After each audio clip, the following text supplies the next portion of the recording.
difficult to reflect on the darkest times in your life. Sometimes you got to do that. I was fucked up. I hit rock bottom, but I make no excuses. My behavior on that video is inexcusable. I take full responsibility for my actions in that video. I'm disgusted. I was disgusted then when I did it. I'm disgusted now. I went and I sought out professional help. I had to go into therapy, go into rehab. I had to ask God for his mercy and grace.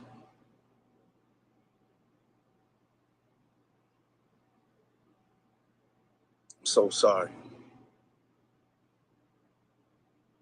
But I'm committed to be a better man each and every day. I'm not asking for forgiveness. I'm truly sorry.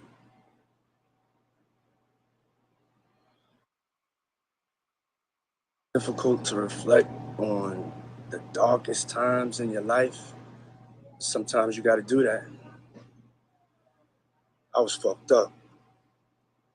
I hit rock bottom, but I make no excuses. My behavior on that video is inexcusable. I take full responsibility for my actions in that video. I was disgusted then when I did it. I'm disgusted now. I went and I sought out professional help. I had to go into therapy, go into rehab. I had to ask God for his mercy and grace.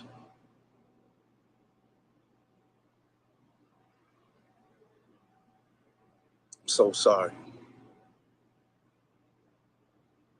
But I'm committed to be a better man each and every day. I'm not asking for forgiveness.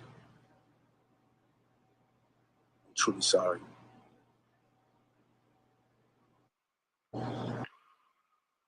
Man, fuck you, Diddy.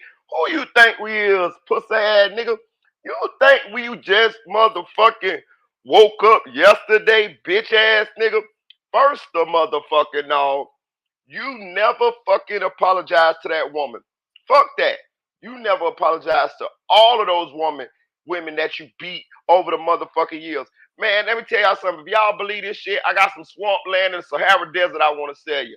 Listen, man, this shit was a motherfucking uh PR his PR team came up with this motherfucking statement. He said all the bullshit what celebrities say when they really want to get back in your good graces when they know they fucked up. This nigga just last motherfucking when this shit was. Let me read this shit. Let me read this motherfucking shit. Shy sweet baby strawberries. Let me read this pussy ass shit right here, dog. Listen, man. God forgive, we don't, motherfucker. Take it up with Jesus, bitch. Listen, straight up. This is what this nigga said on his Instagram. For the last couple of weeks, I have been silently watch people try to assassinate my character, destroy my reputation and my legacy. Sickening allegations have been made against me by individuals looking for a quick payday. Let me be absolutely clear. I did not do any of those awful things being alleged. I will fight for my name, my family, and for the truth. Now your shout out to Mr. Nail Boys. Now your fake ass up here talking about fucked up. Had to ask God for his mercy and his grace, and I was at rock bottom. Bitch ass nigga, you must have been at rock bottom all your existence then, cause you beat all them goddamn women. Kim Porter, Miso, goddamn Cassie, bro. You beat so many fucking women in your fucking life, bro. You ain't no motherfucking listen, you ain't no motherfucker that your nigga. This is who you is, pussy nigga. And you sitting up here thinking we finna motherfucking buy this shit. Let me tell y'all something, dog. Hey man, I understand, we forgiving people, you know what I'm saying? People are forgivers. You know what I'm saying? I get that. Especially black people. That's inherent in our motherfucking DNA. I get it. I get it. But fuck this shit, y'all. Listen, some motherfuckers, fuck them. You know what I'm saying? You got to be able to know when it's a true apology. When a motherfucker really is sorry for what they did. This motherfucker ain't even say Cassie name, y'all. He supposed to say her name. He supposed to say Misa name. He supposed to say Kim Porter name. If he really was sorry, he should have threw himself all on the ground and he supposed to told y'all about shit y'all didn't even know about. You know what I'm saying? Shout out to KL1K. Look, man, y'all can listen, bro. This is some fake ass shit. Your son just released a goddamn diss record doing the same pussy ass shit you were doing. Talking about all y'all talking down on the family name and ha and all this. And that shit's sad. You know what that means? That means that you done taught them children that same fucked up behavior. You don't raise them children the same motherfucking way. That's why they got motherfucking cases. But I'm gonna tell y'all something. I knew it. The charge on the son just came out before I got a chance to talk about it. But I knew it. I say, you know what? I say he done taught them children that goddamn behavior, especially the boys. Now the girls might be a little something different, but the boys for sure. The boys for sure. When I heard that boy did song, because I just listened to it for the first time last night, because I really ain't want to hear the nigga. You know what I'm saying? I know bullshit when I hear it most of the time. When I heard that diss song, I say, damn, the amount of not taking accountability. You sit here talking about we lying on your daddy, we lying on the family name, talking shit to people for people telling the truth. This is some bullshit here. This is some real bullshit here. On a Sunday, God, you need to strike that bitch down with a thunderbolt, nigga. Straight up, this some bullshit, dog. Bro, I'm not saying people don't do fucked up shit and they end up being sorry for it or whatever. And I'm not saying, you know, you don't forgive certain people. But I'm going to tell you some real shit, bro. I'm a forgiving person, real talk. But I'm going to tell you something. Once you fuck me over and you keep fucking me over, like after I forgive you or try to let some shit go and you fuck me over and I see that this is who you is, man, fuck you. Listen, let me tell y'all something. It's some people right now that I knew all my life, family and all. And I promise you, I would never speak to them bitches again in life. I can't wait till they die. I'm just being real with you. I'm being real with you. If you gonna fuck me over while we living repeatedly, not giving a fuck, why the fuck should I give a fuck about you? That's just like asking a snake to bite me. I don't give a fuck who you is. Real talk. Bro, when I have ever apologized to somebody, my shit be for real. My shit be from the heart. You know what I'm saying? You can tell this old fake ass apology. He should have never even had to get sued. He should have never had none of this tapes to come out for him to apologize to that woman.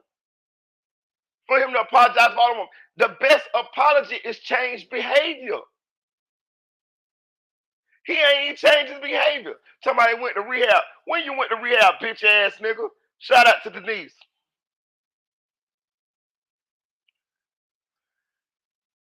For real, Denise, I got something that none of this. Exactly, I'm telling you. I promise you. I'm keeping it real. Y'all want y'all come over here, man. I tell you, I keep it real. I got some people that's in my family. I got some people that was friends of mine for a long time, all type of shit. And I can't wait till they die. When they die, that's how bad a bitch fucked me over. That's how bad a bitch hurt me. When they die, you know what I'm gonna do? I'm gonna get just I told y'all, just like I told y'all I was gonna do about Diddy yesterday. I'm gonna roll me a motherfucking fat wood like them boys in Chicago do, and I'm gonna do just like goddamn King Von and Mimo them 600 did. When Can't Get Right died. Rest of Can't Get Right. I ain't got nothing against you, but I'm just saying. There he go. There he go. So I'm gonna be smoking on a Diddy pack. I swear to God, you gonna be a pack, Diddy.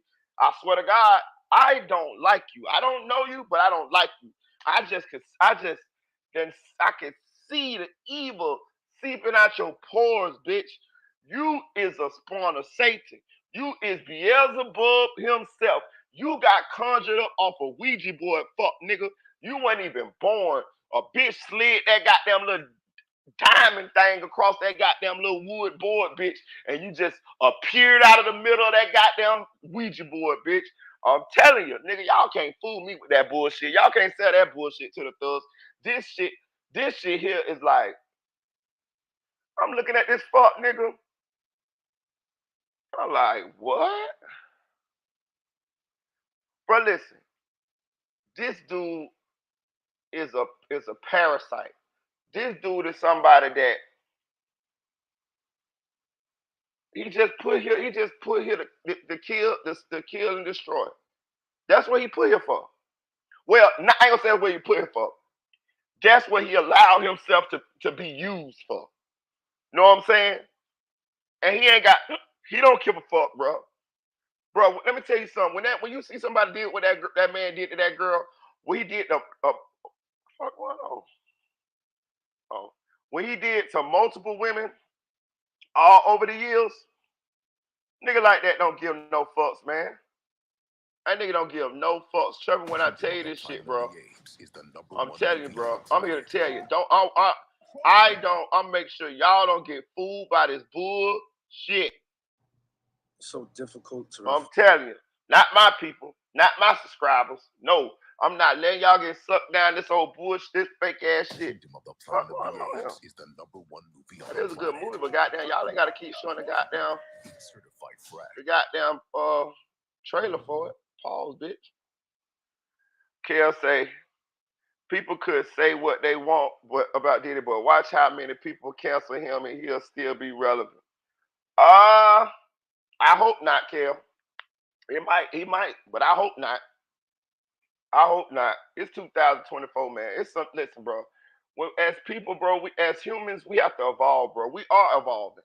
You know, things are supposed to get better. Some things happen and things be bad, but things are supposed to get better. You know, we're supposed to evolve. Um, a lot of the things that we used to do, we supposed to grow as humans, people, and understand that those things wasn't cool. You know what I'm saying? That's how we become better. You know what I'm saying? So um I would hope that um this type of behavior or these things that people do, you know, we eventually get to the point to where these things become less and less and less prevalent. You know what I'm saying? Like, I understand we always gonna have violence. We always gonna have murder. We always gonna have these things, these unspeakable acts that we enact upon each other and others. But we can do our best to shame, to punish, to shun, to ostracize people who commit these acts against other people. You know, we can all do our little bit to help these things to not happen as frequently as they used to happen. That's what I do understand that we're gonna always do some fuck shit. It's always gonna be unsavory characters. Everybody ain't gonna be no everybody holding hands with flower hats on their head, skipping through a sunflower field singing goddamn hippie songs. You know what I'm saying? But at the same time, when we see these acts happening, we can speak up about them. You know, we can put these motherfuckers behind bars. We can fuck them up. Whatever you want to do. Hey, I'm just giving you some options. You know what I'm saying? We can stop these things. You know what I'm saying? And when we do that, it will become less and less prevalent. You know what I'm saying? And we know this for a fact because it's a lot of things that we as people used to do in the past that we don't do no more. You know what I'm saying? You know, I hate to bring it up, but it used to be, we used to have slavery. Well, them motherfuckers had slavery, and it's no slavery. You know what I'm saying? Well, not in the United States, it ain't. You know what I mean? You might work for a little bit of money somewhere places, but you get what I'm saying. So, civil rights. You know, even though we have low key shit going on, you know, we still fought for where we are now, and it's better than it used to be. So, this type of shit right here, man.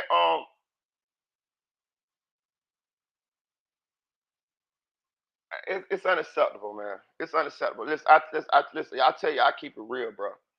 I'm telling you, I done been in situations where I'm telling you.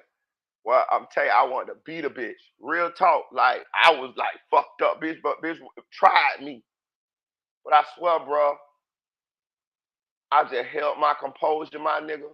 And thank God that I was able to think my way through. And I just left, bro. I just left. I just let a bitch have that. Yeah, you got that. Yeah, you got that. Yeah, yeah, you won. Yeah, yeah. I might feel bad in the motherfucker inside. I might feel like, damn, why should have? You know what I'm saying? That's why I'm keeping it real, because I understand. You know, I try to keep it real. I try to tell y'all the real shit. You know what I'm saying? People get in arguments with their significant others, this and that, but that ain't what we saw this nigga doing. This nigga was abusing that fucking girl, man. They wasn't arguing over goddamn what we gonna eat tonight. You know what I'm saying? This nigga was beating that girl. Did y'all see the other motherfucking video where the nigga had done beat the girl and she was on the ground under a motherfucking sheet? Let me play this shit for y'all, dog. Let me play this shit for y'all, bro. And with blood on the floor, dog. That shit, bro, this nigga, he's a... Bro, I'm finna play this shit for y'all, bro. Y'all, I seen a couple people, let me see. I seen a couple people talking about it. I seen AK talking about it.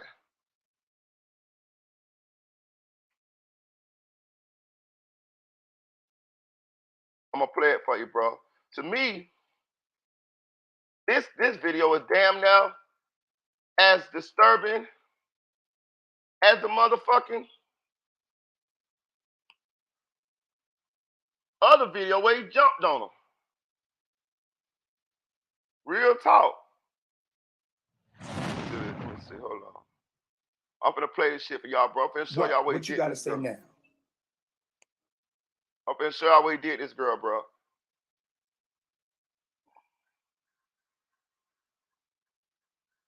Check this shit out.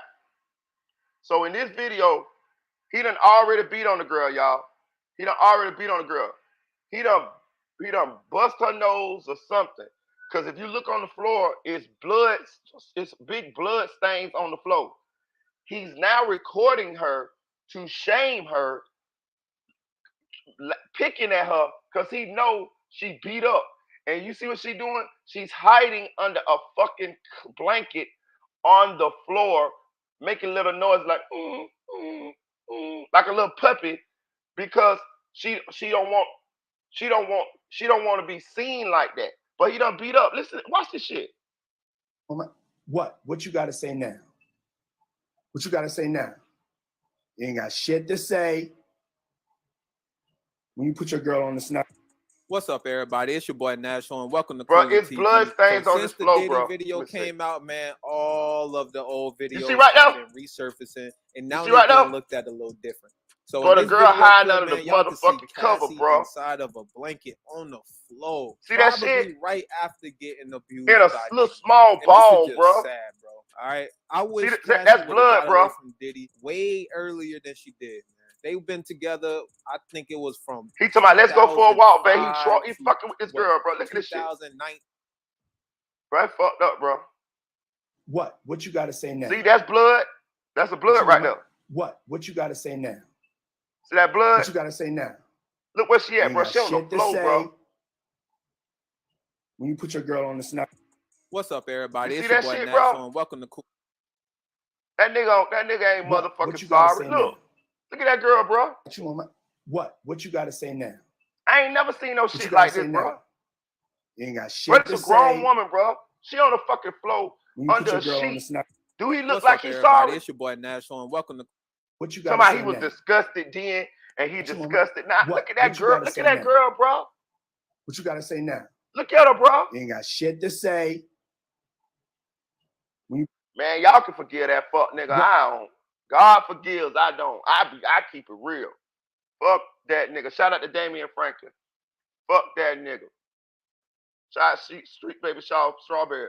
Tanel said that's the fakest apology ever. I fucking agree. Listen. I just woke up not fucking 40 minutes ago. I jumped up, nigga. I said, oh no, we gotta talk about this shit here. When I seen that shit, oh hell, fuck no. Hey, look, man. Hey. I ain't letting a nigga off the hook like that. And you know what I'm saying? Straight up. Straight up. Hell no. And I'm gonna say something else too. It's some of these motherfucking celebrities that spoke on Diddy's behalf early on. Now I'm gonna say this. I'm a fair person. If you spoke on Diddy and you said you need to see more evidence, and then once you saw the evidence, you came out and was on the side of what's right, I give you a pass. Because sometimes, shit do happen. Some motherfuckers be lying. Some motherfuckers do money grabs and all of that though. But if you was one of the motherfucking celebrities that you spoke up for Diddy, and then after the shit happened, you still kind of lightweight, still trying to paint him as a victim and trying to talk shit about Cassie like Slim Thug, nigga, fuck you. Fuck you. Fuck you. And I'm gonna tell you something too. I need you to think about your mama. I need you to think about your daughter. I need you to think about your sister. Cause that's the problem here. I don't know Cassie. Cassie ain't my sister. Cassie ain't my daughter. Cassie ain't my mama. None of that. But you know what? I'm still motherfucking outraged like she was. And that's what needs to happen here. A lot of motherfuckers don't feel a way until it's somebody that they know care about or love. You see what I'm saying?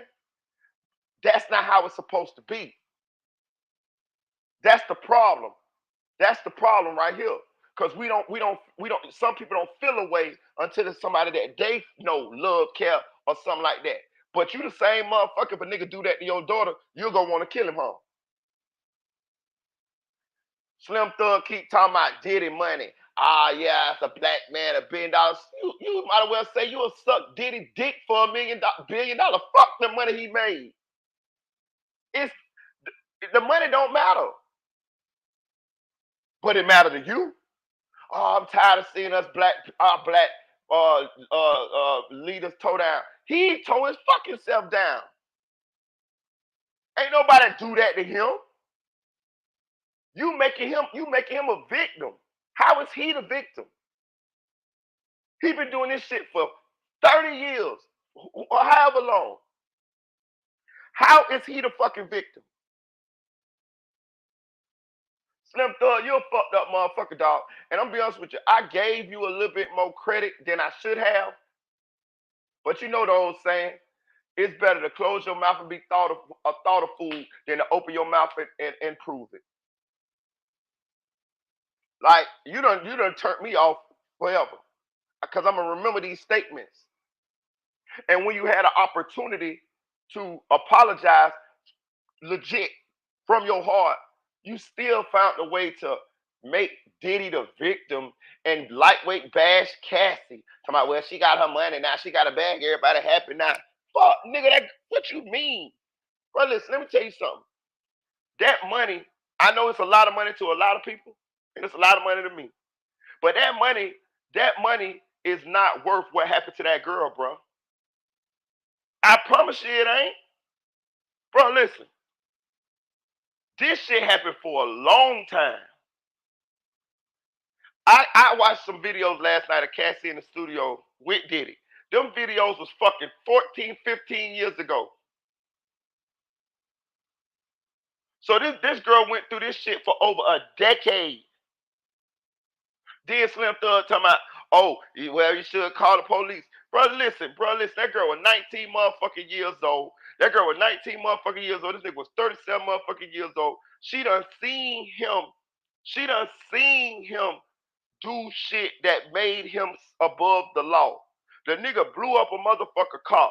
The video that of the at the hotel with him where he beat her, he got the motherfucking people to give of the hotel to give him the video. Can you imagine the things that this girl done seen this man do that made her feel like she ain't have nowhere to turn? And on top of that, she wanted her career as well. Bruh,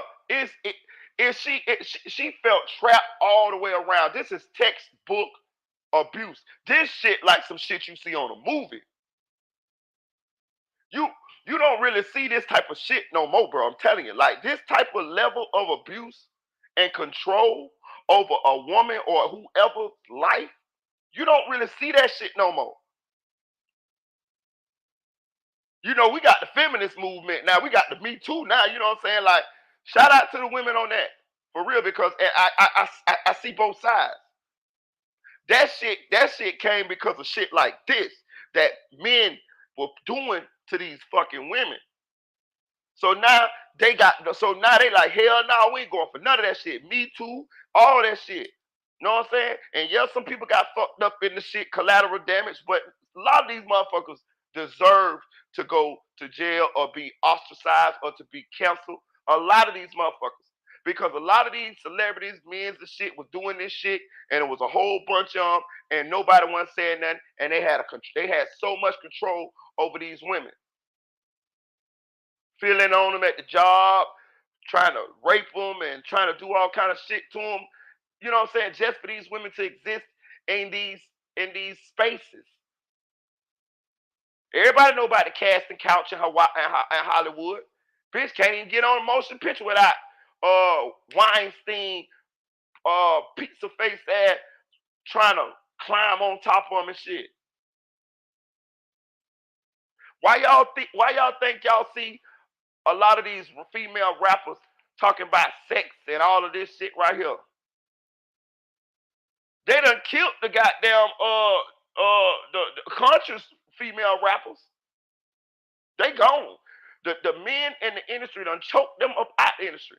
All you got now is Sexy Red. Somebody that gonna come in the door and fuck the director, the CEO, and everybody else in order to have a career. This is the environment that they done made. A woman that come in and probably want to just be by her career, she can't even motherfucking get a deal. These niggas trying to fuck on her. Rick Ross said on the Breakfast Club, he said, man, why you never sign no female artists? He said, man, because I already know, man, I'll be trying to fuck the female artists and shit. I'm be done put a bunch of money in her, and you know, I'm be like, damn, she look good. I'm be trying to fuck her. You see what I'm saying? This is the mentality. This is the mentality. We all seen this shit before. You got a record executive, you got a record producer, you got a DJ, you got a rapper, and you got some women that want to get into the industry. What they do? Yeah, yeah, I'm gonna get your deal. I'm gonna get your deal. I'm gonna get your sign. This and that. There. All they trying to do is fuck the girl. This is the environment that they done made.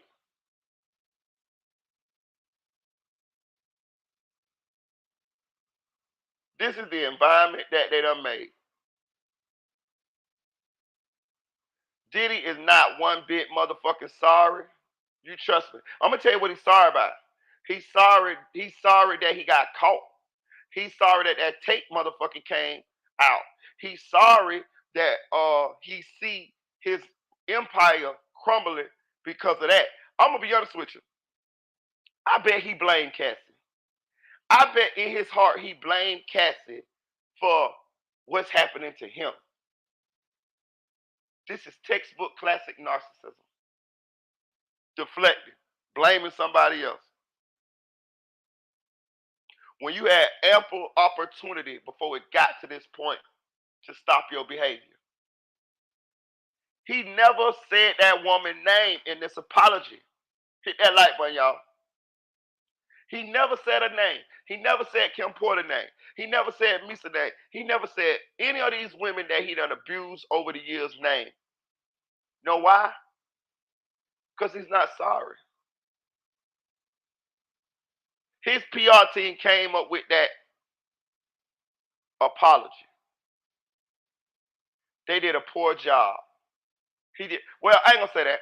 I'm gonna say being who he is and what we done, how we done see him behave. We knew the apology didn't match up with who we know him to be. So the apology ain't hit home because of who he done showed us he is over the years or was over the years. He is fucking, because that's who he still is. That was the problem. Somebody went to rehab and all that. Fuck, nigga, you ain't been no motherfucking rehab. And let's talk about this too. We just talking. This nigga got such a fucked up history of fucking over people. We see her talk about Cassie, but let's talk. And I'm not trying to downplay what happened to her, but let's talk about the other shit with Usher as a little boy. The shit with Justin Bieber as a little boy. Like, and this is all only the shit we know. Most of the time, these people be done had shit going on that we don't even know. If you just take it on face value, the shit that we know that Diddy most likely done did to people over the years. Imagine what you don't fucking know. Imagine what was gonna be in that Kim Porter book. More and more allegations and shit and crazy shit be coming out. I told you, I just read to y'all the latest statement. I forgot what her name is, but she was Kim Porter's friend. She say Diddy tried to make Kim Porter lick Cassie's bloody tampon, man. This nigga is a fucking monster. Shout out Mr. Clean Anthony. I seen you over there on I think you seen his Sco channel the other day. No telling how many tapes have been of him beating women. I'm telling you, that nigga a demon, bro, for real. Straight up. I'm telling you. That's why I say God forgives, we don't. Because at this point, I ain't forgiving a nigga. I don't give a fuck. I don't give a fuck what a bitch say. You know what I mean? You gotta take that up with the Lord, nigga. You know what I'm saying? Straight up. But if you die before me, I swear to God, y'all think I'm bullshit.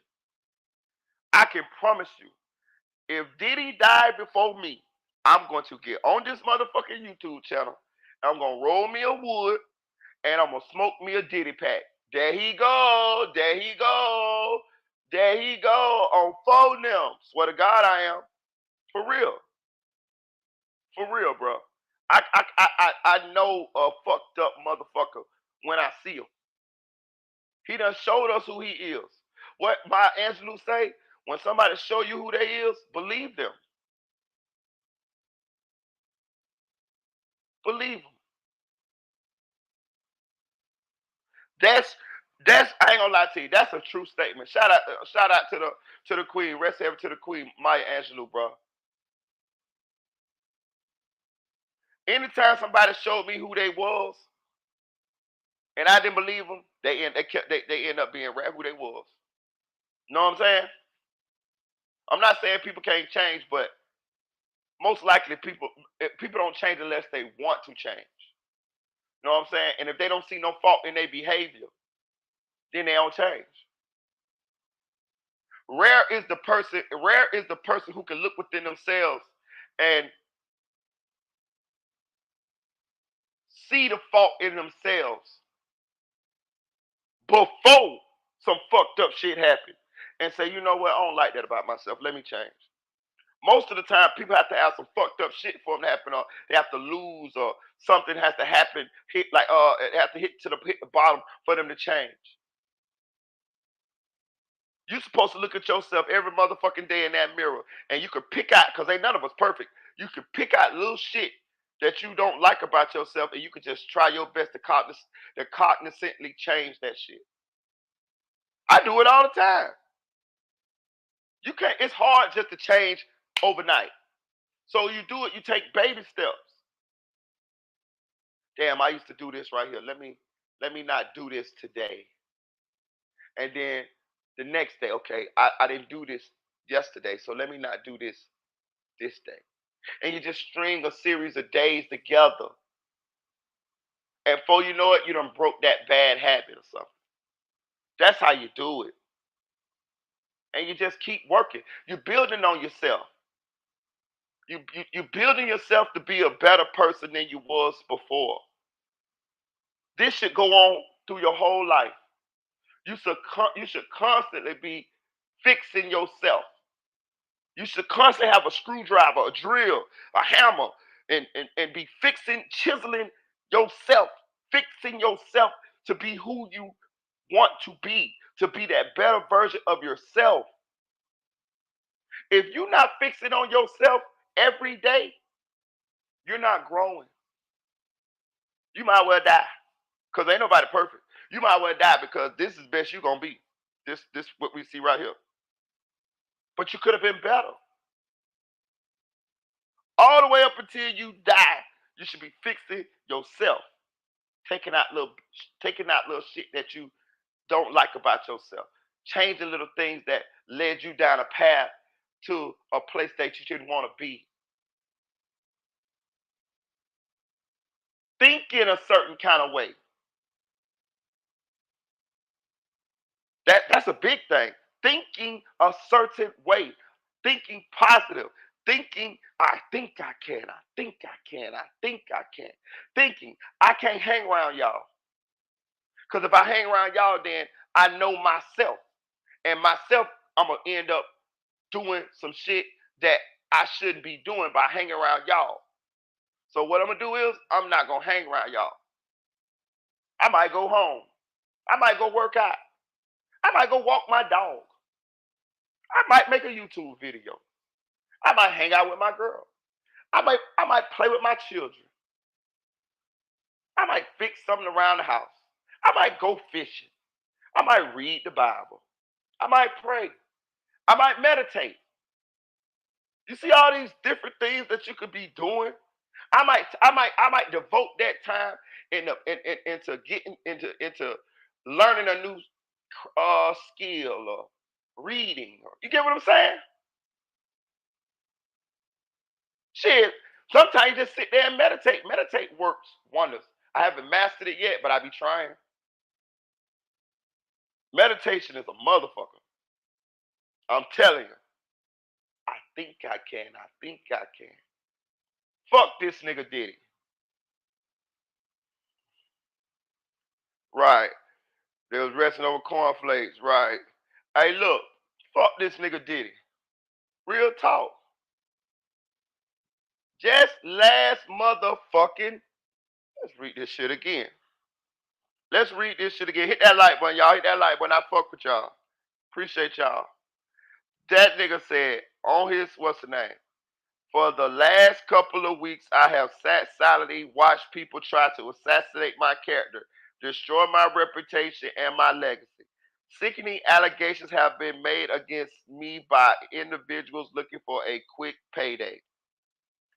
Let me be absolutely clear. I did not do any of those awful things being alleged. I will fight for my name and my family for the truth. Sean Diddy Combs. Now today, I was fucked up. I was fucked up, man. I had hit rock bottom. I went to the rehab. I asked the Lord for his forgiveness. Man, get the fuck out of here. If that videotape when the motherfucker hit the airways, nigga, you'll still be standing behind this statement that you made. That is for a quick payday.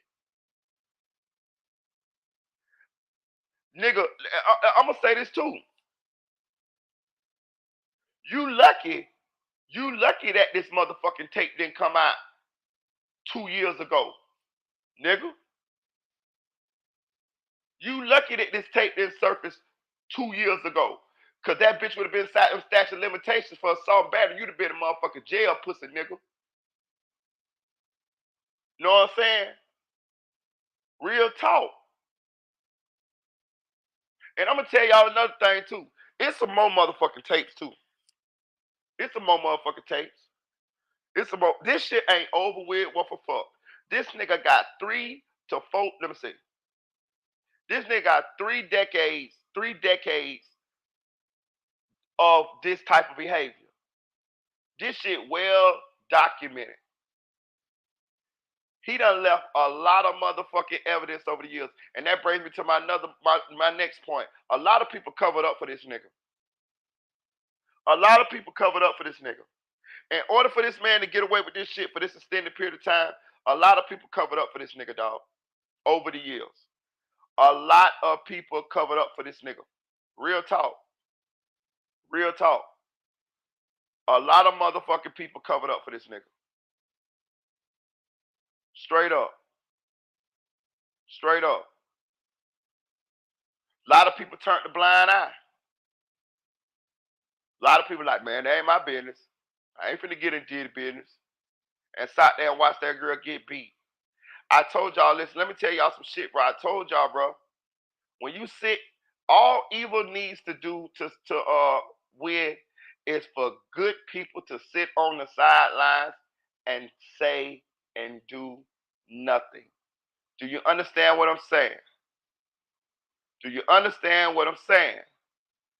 When you sit and you don't say a motherfucking thing, and you see this shit type of shit going down, it's so difficult to. This is all evil needs to do to win.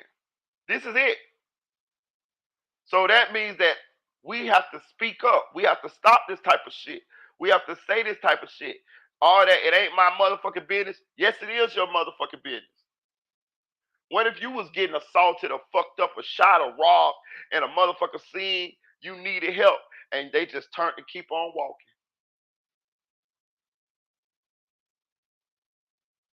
A lot of people turned the blind eye to this shit. A lot of people knew that that man was doing this shit.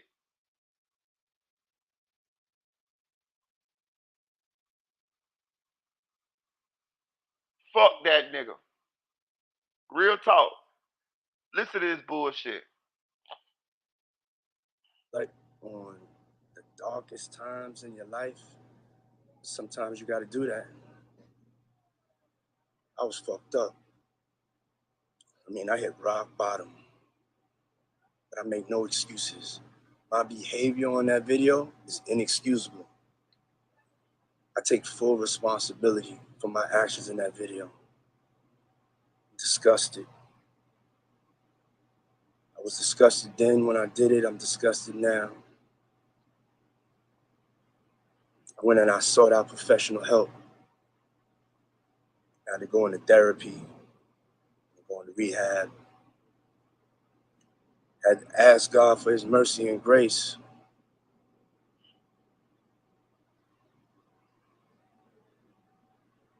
I'm so sorry.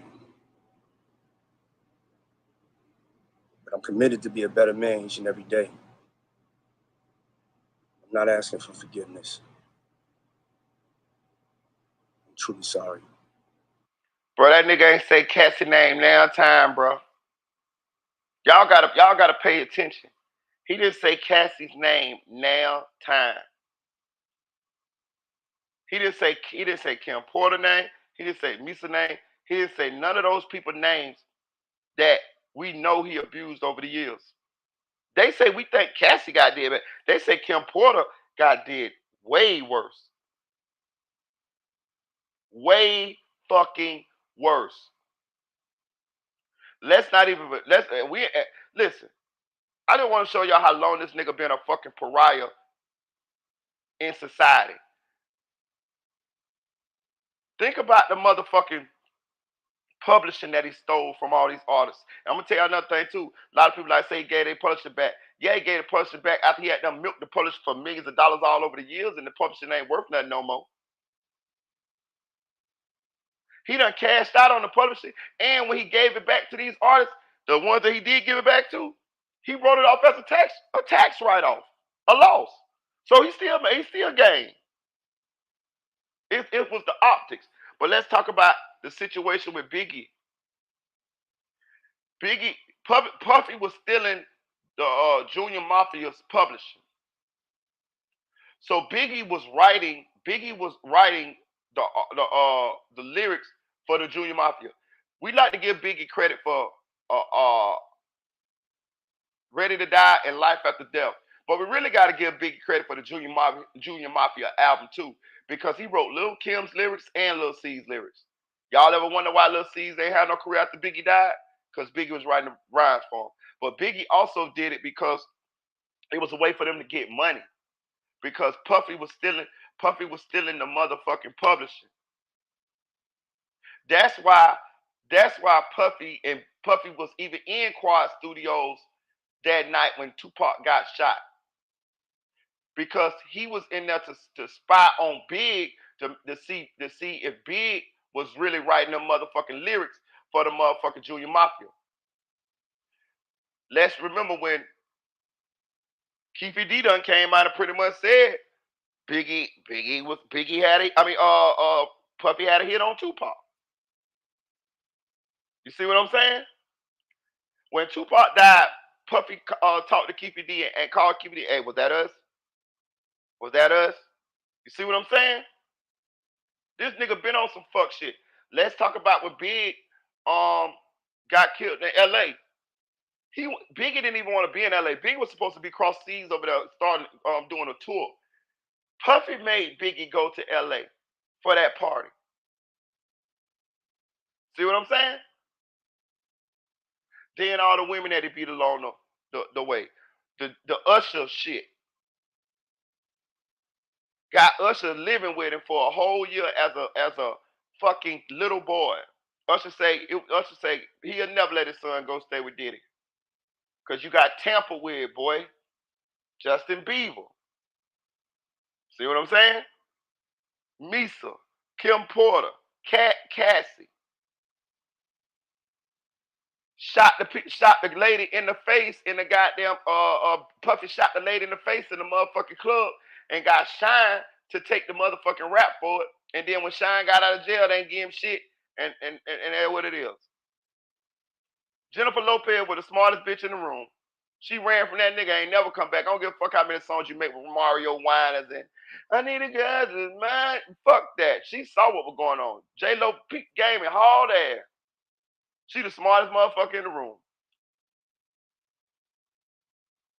Just about a year ago, you got Young Miami on motherfucking Twitter talking shit to the other girl that Puffy fucked with, talking about if Puffy will make you eat my pussy if I tell him to. You laughing this shit on. You egging this shit on. That's my shorty wop.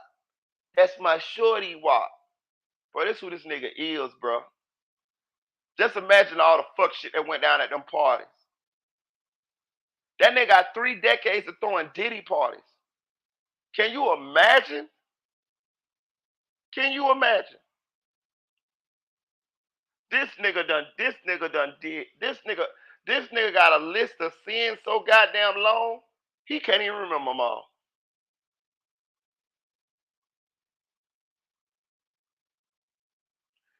He robbed all the artists. Rick Ross famously said in one of his songs, it's time to wreck the game like Puffy did Total. It's time to rate the game like Puffy did Total. Y'all remember that group Total? Yeah, that's one of our favorite groups.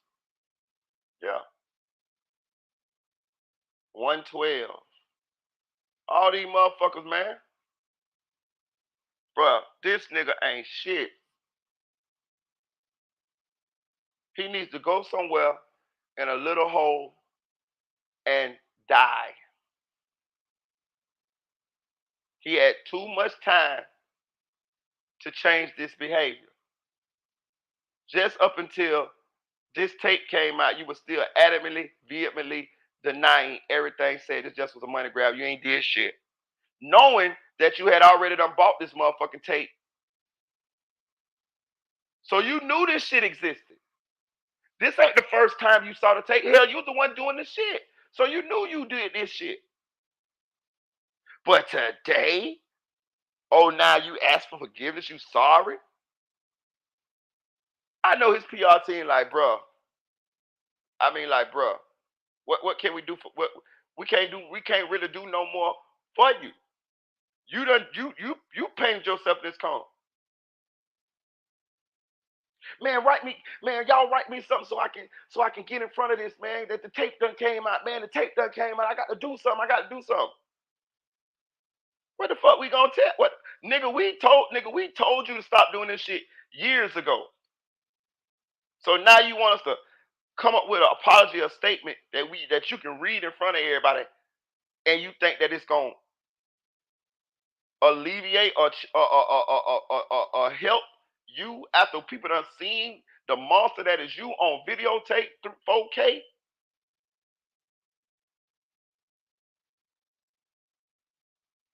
Bro, this nigga is a narcissist. This nigga is a textbook case of when somebody get a bunch of success and they just turn into a monster. Know what I'm saying? They just turn into a monster. Hit that motherfucker like button. That nigga ain't a bit more sorry. He's sorry that he got caught. He's sorry that tape came out.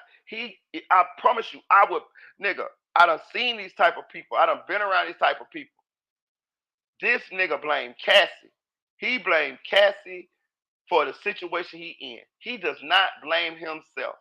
He never said this girl's name in this fucking apology. For real. He never said that girl's name. That's the first thing he supposed to say. Cassie, I'm sorry. Kim, I'm sorry. Misa, I'm sorry. He supposed to say sorry to everybody that he could even remember that he fucked over. That's how we would have felt a little bit better that he really was sorry. This ain't even a good apology, y'all. Be honest with you. He never said a name. He still think he a victim. This guy's a narcissist.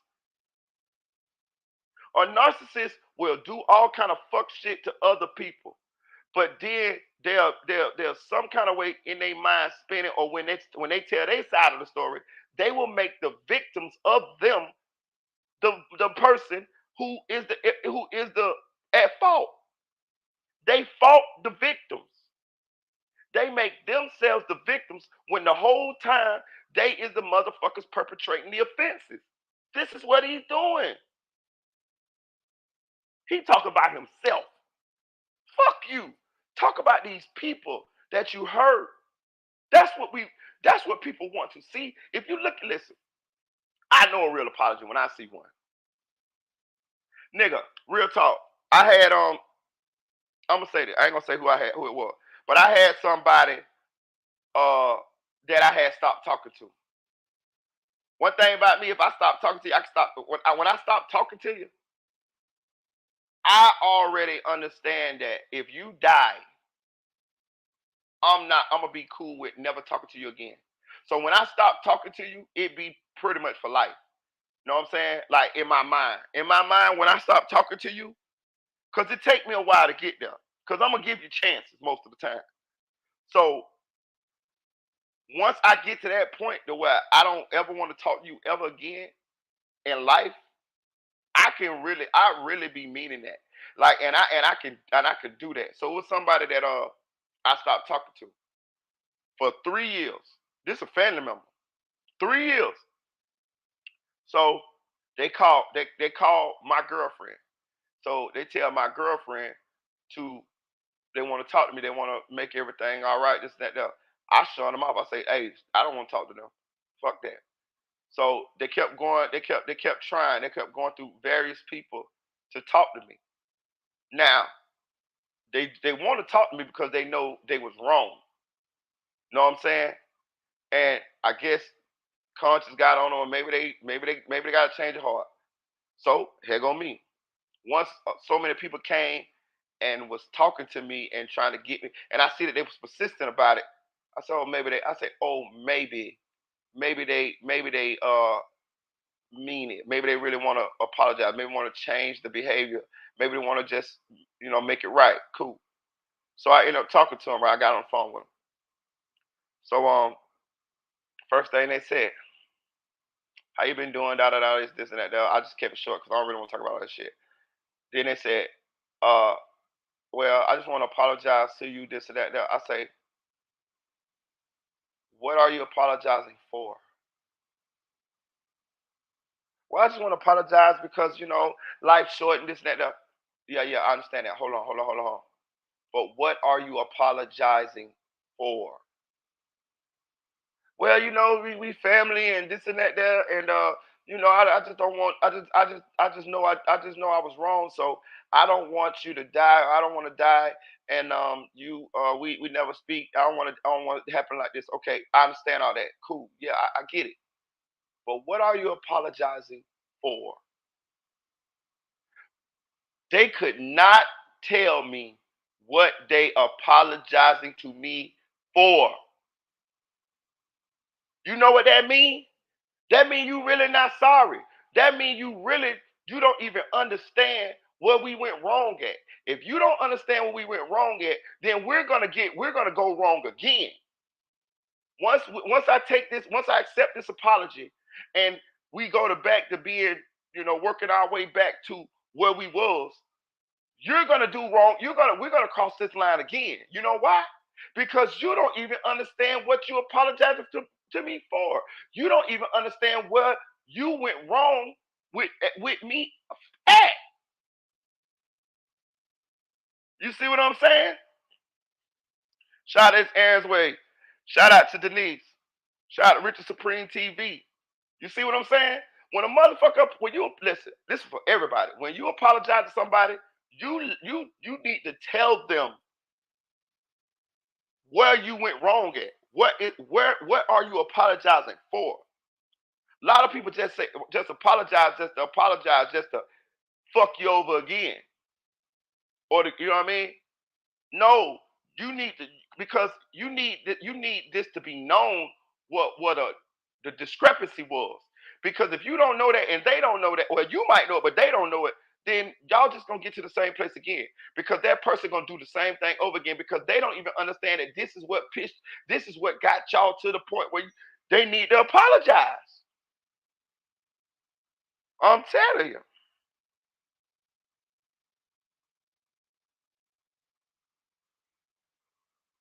You know what I'm saying? Real talk. You got to, like, so when a motherfucker apologize, and that's even when I apologize to somebody else too. I don't do half-ass apologies, and I don't give half-ass apologies. If I apologize to somebody, I really mean that shit. I really mean it. Real talk. I'm not apologizing if I don't feel like if I don't mean it. This nigga don't mean this shit, dog. This nigga just understand that his career, as he knew it, is over. He understand that his legacy that he thought that he was leaving, as far as like the image that he thought he was leaving of himself, is over. It was already over, to be honest with you. It was already over. He who he looked at himself as was not the total picture of who we looked at him as. Narcissists look at themselves as a certain way.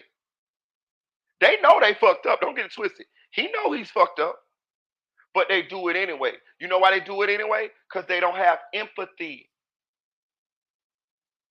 Narcissists lack empathy. Trust me, I done did a lot. I could be Dr. Phil when it comes to narcissism. Trust me. Y'all remember what Audio Crack told y'all a couple months back that all I did was watch narcissist videos. Trust me, I don't watch every one of them bitches on YouTube over and over. I did this shit for like 8 months, nigga. I'm talking about for real. I watch them bitch. I listen to them bitch when I go to work. I be working with my headphones in. I be listening to bitches. I know everything about a narcissist. Every fucking thing. The love bomb stage, the devaluation stage, the smear campaign, the reverse discard, the discard, the future faking, all of that. I know all the terms, all that shit. So when I see a narcissist, I know what the fuck I'm looking at.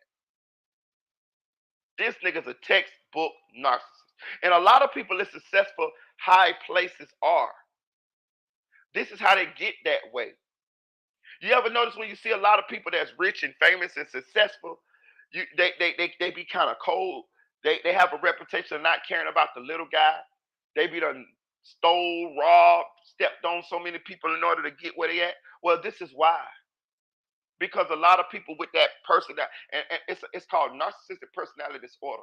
And a lot of people with that personality disorder, they end up being business people, successful people, because they don't have empathy. So they're able to step on people, crush people, rob people, hurt people in order to get to where they want to go. They don't have empathy. They can't see somebody else and feel their pain. They only feel their own pain. They look at other people as weak for those other people, how am I saying? The people that allow a narcissist to do certain things to them or step on them, or people who have less than them, or people who are less fortunate, they look at those people as weak. They look at those people as they deserve to be treated the way they treated. They don't care at all. Diddy does not care about Cassie. He doesn't care about none of the women. All Diddy cares about is himself and what he wants.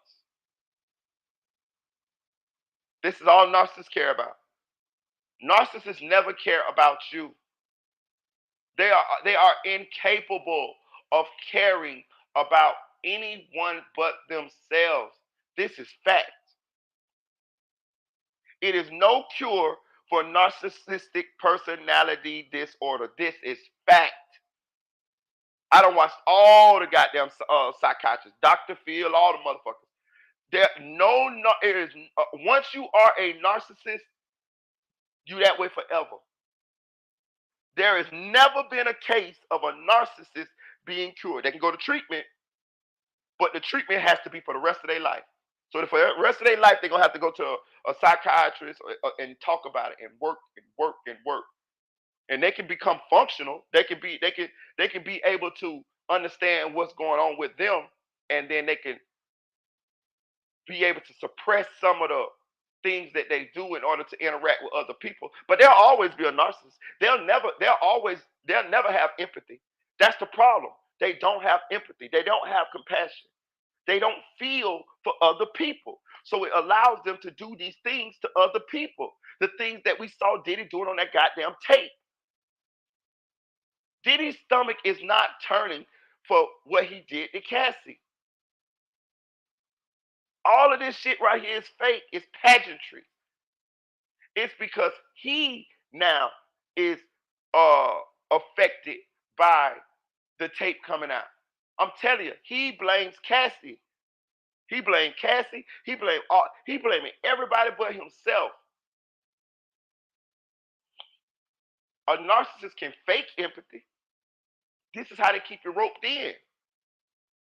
They can fake like they care.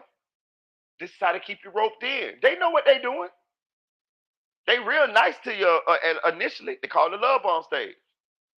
They love you. They nice to you. They do all this shit to you. That's to get you roped in.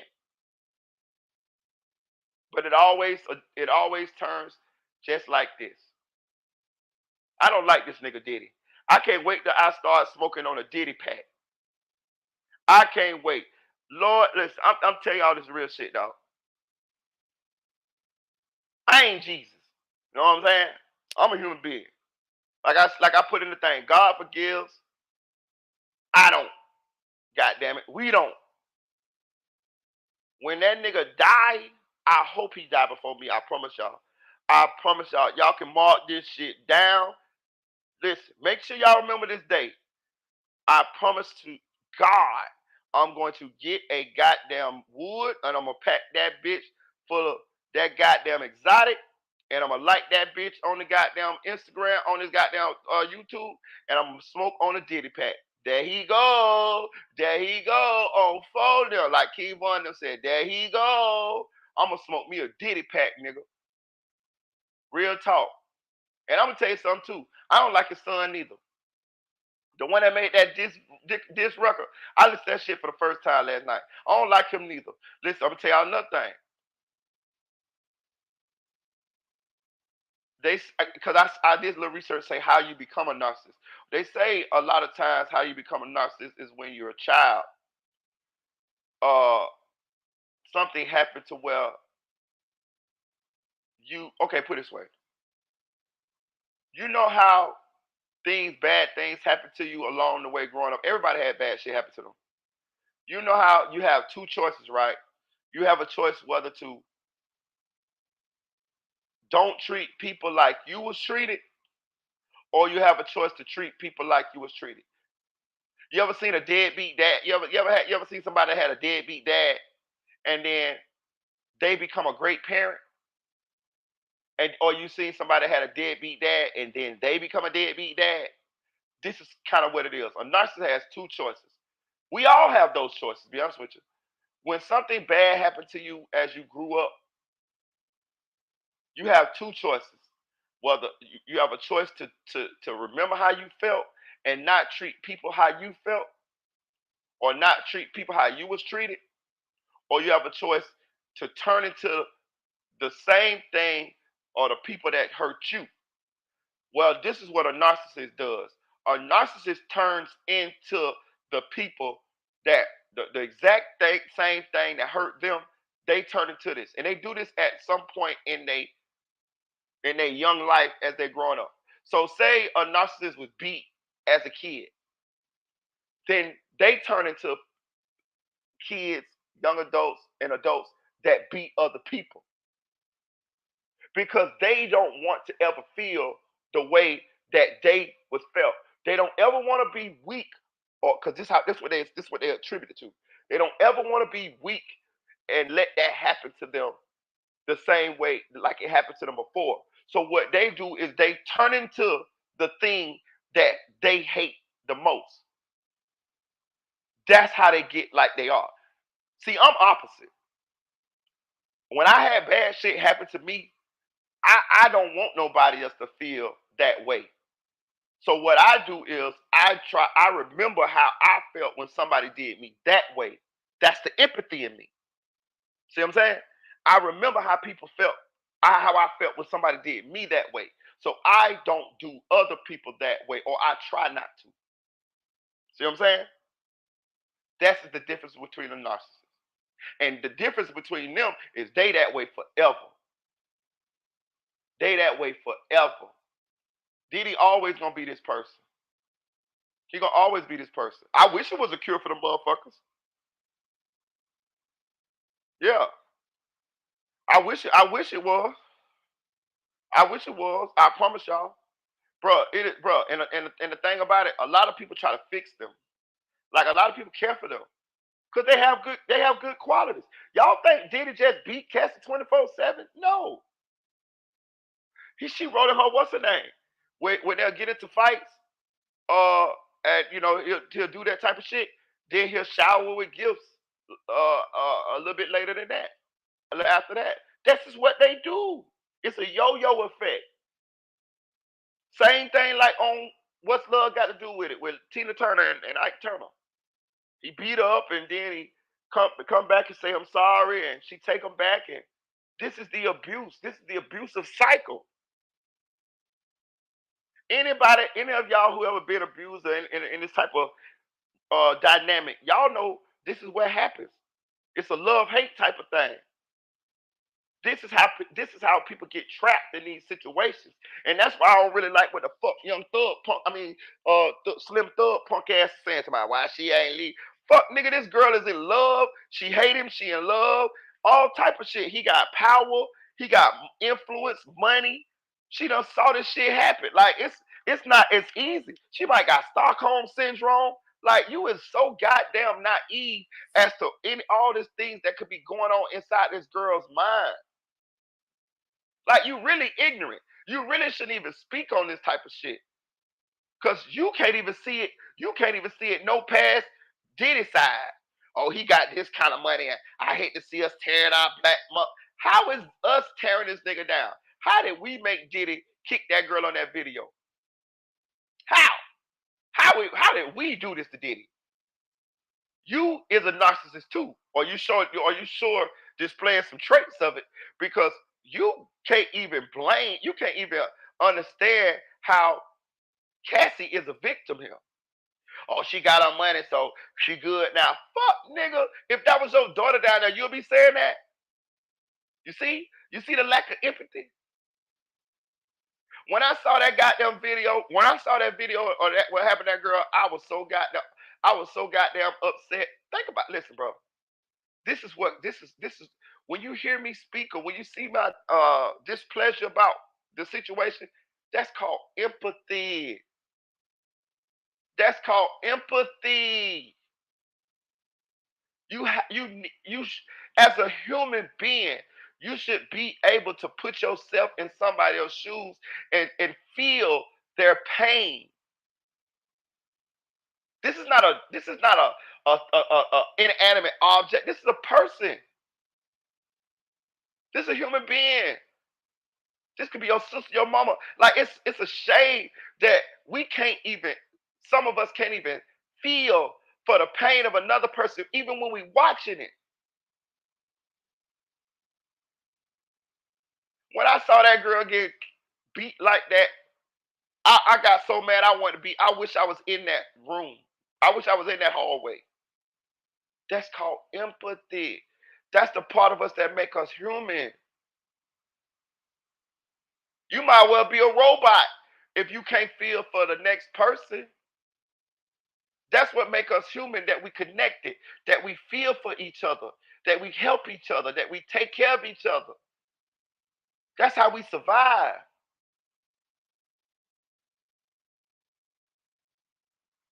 God damn. Y'all don't even, y'all, God damn, y'all can see a bitch getting murdered and y'all don't give a fuck. That's somebody's life. That when I see shit like, I be like, damn, that was somebody's baby. I can see a grown motherfucker. I see, they had little videos sometimes, where you see war and shit like that. And I can see a grown motherfucker die. And you know what I say to myself? Damn, that was somebody's baby. I don't even, I see that was somebody's baby. That's somebody's husband. That's somebody's boyfriend. That's somebody's girlfriend. You see what I'm saying? That's somebody's daughter, son, mama. That's how I look at it. And then I be like, damn, they life gone. They never coming back. That's how I see it. You know what I'm saying? It allows me to feel for them at that time. Bro, I be listen. I be so fucked up. Sometimes I watch movies. I watch a motherfucking movie, and the movie will be good as fuck. And I see somebody get murdered or something in the movie. I be like, oh man, goddamn. And then I have to snap myself back. I be like, hold on, Marita, it's just a movie. It's a movie, Marita. They still alive. Hey, shout out to Audio Crack. I had to tell myself, hey, this a movie, goddamn it, Marita. These motherfuckers still alive. Know what I'm saying? I swear to God, real talk. I be like, these motherfuckers still alive. I be fucked up sometime, bro. For real. I got damn thing. Oh, I be like, this motherfucker still alive. Real talk. I be feeling for a motherfucker. For real. I don't, I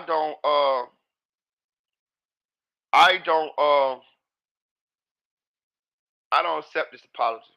You know what I'm saying? Mm-mm, mm-mm. But I'm gonna say this. I'm not the person. I'm not the person that Diddy did these things to. You know what I'm saying? He really need to go to all of these people that he done wronged over his life, and he need to apologize to them. And then he need to take it up with his God. That's what the fuck he need to do. But you got to apologize to those people. Know what I'm saying? You got to. Yo, what's up, audio? Audio. Can you hear me? Yeah, I can hear you that. What's up? Nigga, this shit crazy, huh? You low. Say it again. Wait, hold on. Let me turn my shit up. I can't hear you. Can you hear me now? Yeah.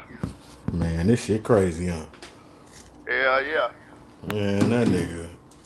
Everything them niggas been saying all them years, it had to be happening. I mean, we basically seen it, nigga. He just rolled this girl all through the hallway. Can you hear me? Burning when I seen that shit. Did you see the video of her on the ground? and under the little cover in the hotel room, and he was recording her, and they got the blood stains on the ground. You talking about when she was under the blanket? Can you hear me? Hello. That's what I'm talking about. I'm gonna come back in right quick. Let me go out and come back in. I think I got an echo or something. All right. All right.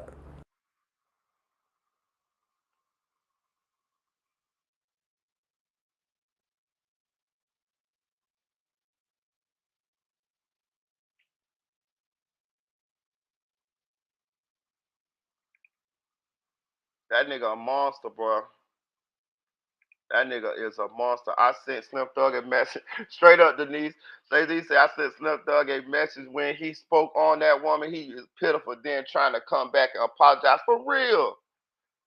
Kept talking about Diddy. I don't want nothing about tear down our black men. Nigga, how's we tearing this nigga down? How is we in that hallway with him kicking that girl? How is we making that woman have sex with motherfucking sex workers and shit like that? How is we the ones who did this to Diddy? Diddy did it to himself. Some thug, you make me look at you sideways. You make me think you a motherfucking spouse abuser or some shit like that. Puss ass nigga, I don't like Slim Thug no more. What Slim Thug say? Can you hear me? First, before the video came out, like a couple months ago, he like, yeah, man, he pretty much thinking it was a money grab, this and that there. Why she ain't go to the police and this and that there. Okay, cool. Okay, cool. I can see how some people can feel that way. Okay, cool.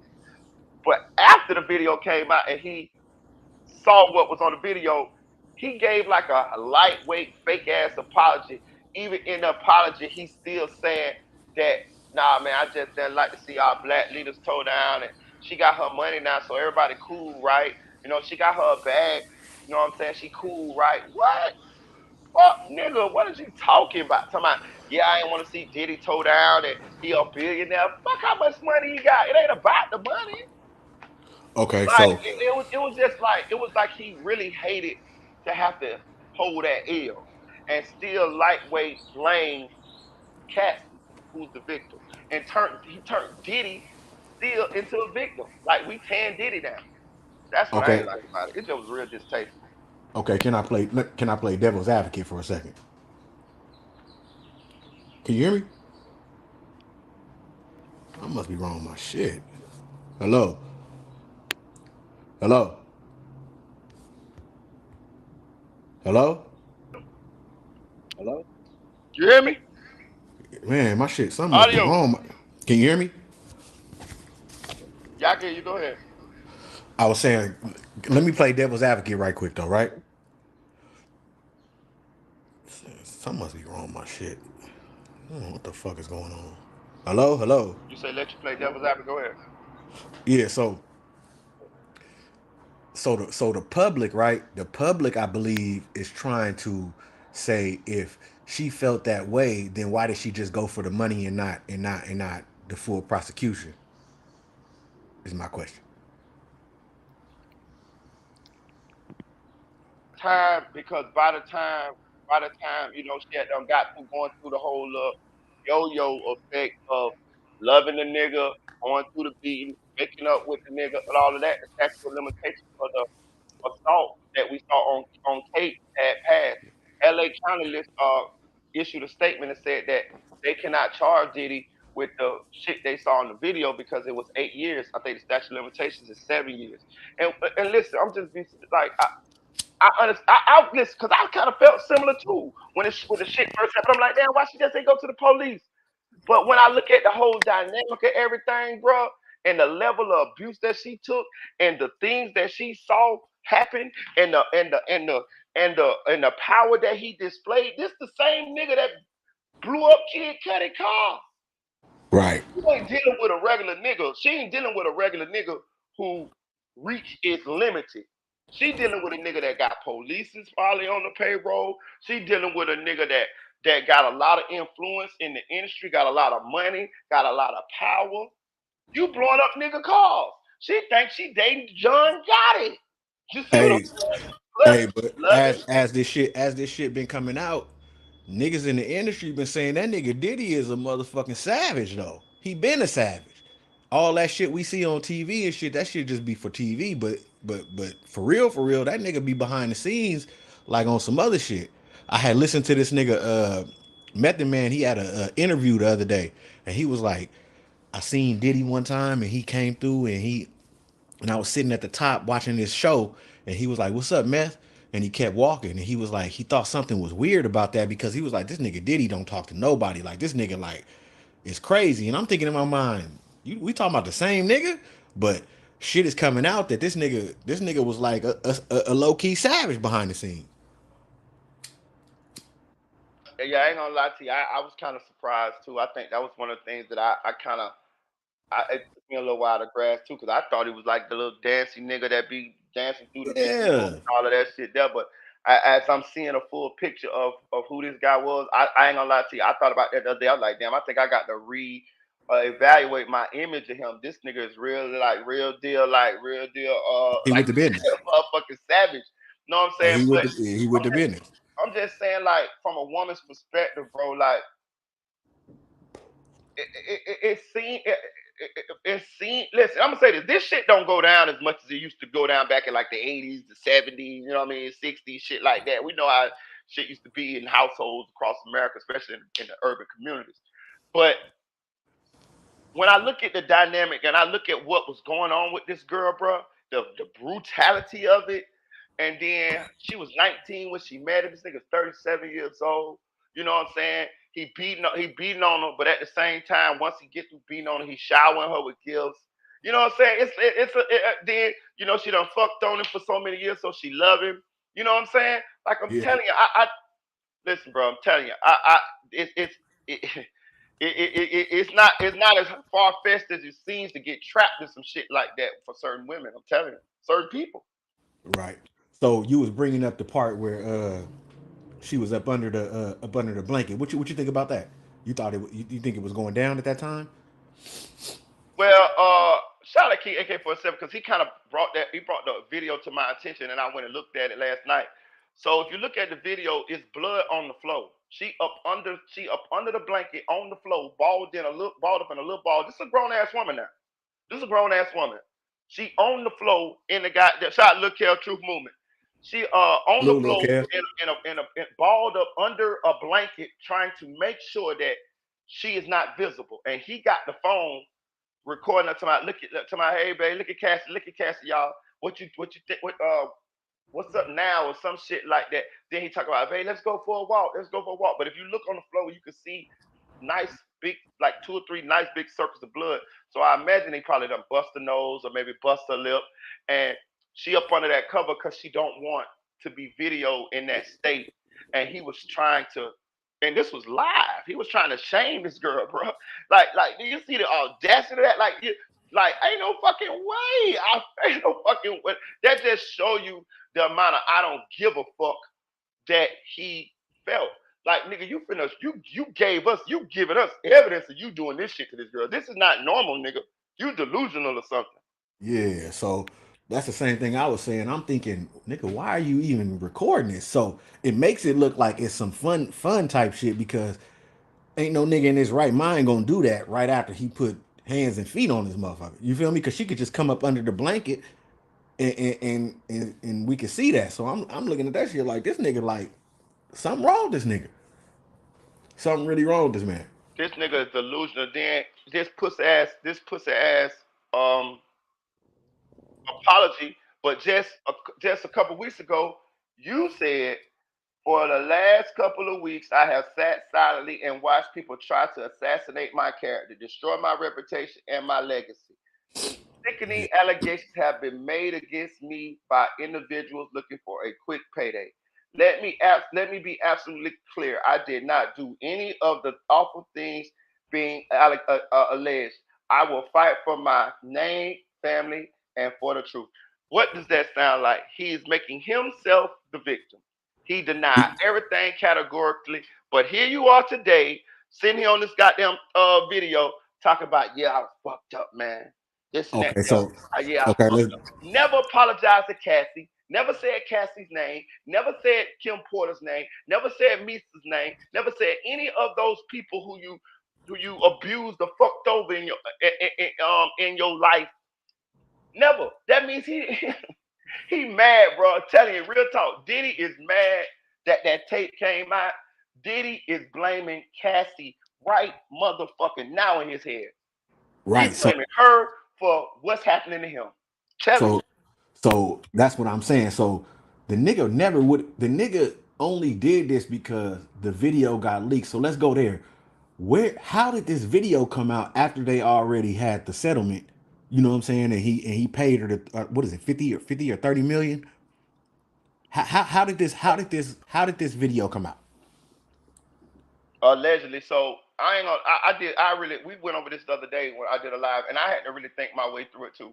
So I do not feel like that video came from that hotel. As far as like, I don't feel like because they say Diddy bought the Right. video from the hotel. Like she said this even in her what's the name? Cassie said this, and I guess they found out that this really did happen. So the dude Perez, whatever Perez Hilton, the celebrity blogger nigga, he Yeah. came out and said that they got that video from one of those raids. And when I really think about it, I believe that too. I believe that video came from one of those raids of one of those residences because I don't believe because if I had that video, if I was somebody that worked at that hotel and I had that video and I sold it to Diddy and I still got a copy, oh yeah, you best believe that bitch would have been out. Who? I would have sold that bitch to TMZ. Once Diddy would have gave me them $50,000, probably about the next week, I would have sold that bitch to motherfucker TMZ for $100,000. I ain't going back to Diddy because nigga might put a hit on me and try to get somebody to kill me. I ain't finna keep getting them. Man, so I'm you say going. you I'm think? finna go. Plus, I want to feel good about what I'm doing. So I'll hit you for 50 bands, and I don't want to be a part of a cover up because you beating on that girl. So what I'm gonna do is I'm gonna sell that bitch to TMZ for $100,000, and I'm gonna get on about my business. So I So think wait, that hold on, hold on, video hold on, hold did on, get wait, wait, leaked wait, by the wait, feds, wait, bro. It's a dirty game. Like what Whack 100 wait. say, nasty work, nasty work. Okay, But wait, wait, I wait, really believe wait. the feds leaked that video. So you saying that Diddy was dumb enough to buy the video and not make the people, whoever the nigga, the hotel, whoever the fuck got the video from, he didn't make them sign nothing. He didn't none of that. You get what I'm saying? Like, I of mean, course, I mean, I mean. So this is the part that I had to wrap my head around. Shout out to this Aaron's way because we talked about this too. I was like, because I didn't understand because I was like, okay, so Diddy bought the video, right? So okay. that means he had to get the hard drive because if they just send him a video, they still got the copy of the motherfucker. They still got it. Like it's digital video, so this bitch is still on a hard drive somewhere. So in order for Diddy to have the footage of this, he would have to get the whole hard drive. So how you gonna get that from the Intercontinental Hotel? You see what I'm saying? So I think they sold it to him. I think they sold it to him, but I think he kept it. That's the that and that part I had to even wrap my head around. Why is you keeping this fucking video evidence of you doing this? And then I thought about it. Diddy is a voyeur. Diddy likes listen. If you listen to what Cassie said that Diddy did in those freak offs, she said while she was engaging in the acts with the men, Diddy would be in the cut in a chair with a Dracula, you know, talking about with a Dracula robe on, and he had goddamn two or three recorded items. She said he'll have her phone, his phone, and like a tablet, like an iPad or something, and he'll be recording what's going on. And then I thought about it. I say, as I thought about it. So he like to sit and watch, right? So that means he's keeping these videos. He's keeping these videos to watch later on of these events. And that made me think, because I didn't understand why he would keep the motherfucking video of him beating on her. And I thought about it, because he liked to watch this type of shit. Yeah. I think that he also is keeping it for insurance. Like, you know, that ain't the only video he get. Just like you said, he got videos of her doing shit with other motherfuckers. That's not the only video he got. So he thought that he went with the R. Kelly role. Keep the videos to hold you hostage and be like, well, I'll drop this video or I'll say that, you know what I'm saying? Type shit. Cause I'm just not understanding why you would keep that, bro. Like, I get where you coming from with the voyeur. Like I get that. You know what I'm saying? He has to be that. You know what I'm saying? In order to make this what you saying make sense. But other than that, bro, like you don't nigga, you're not keeping why you do this every day. You don't need no videos. Like, this is what you do. Nigga, you're involved in this every day, every night. Anytime you want to do this shit, you could do this shit. So what the fuck you keeping these videos for? So that's, I don't know, man. That shit just weird to me. It's definitely weird, but I get where you come from. I get where you come from. But the thing I'm trying to say is, I think you.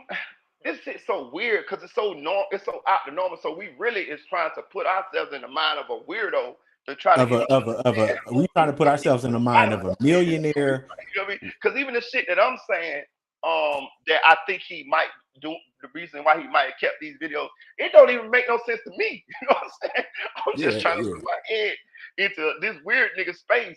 But I agree. But I'm gonna say this, like, so if he get the video and he keeping them for insurance, don't he know if he exposed the videos of this girl, it's going to indict him?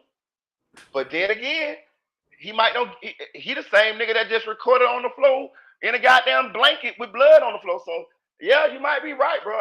So I so think part of it is he keeping them to shame her and keep them as yeah, leverage as well. yeah. But the shit just didn't work. It just that he got his time came.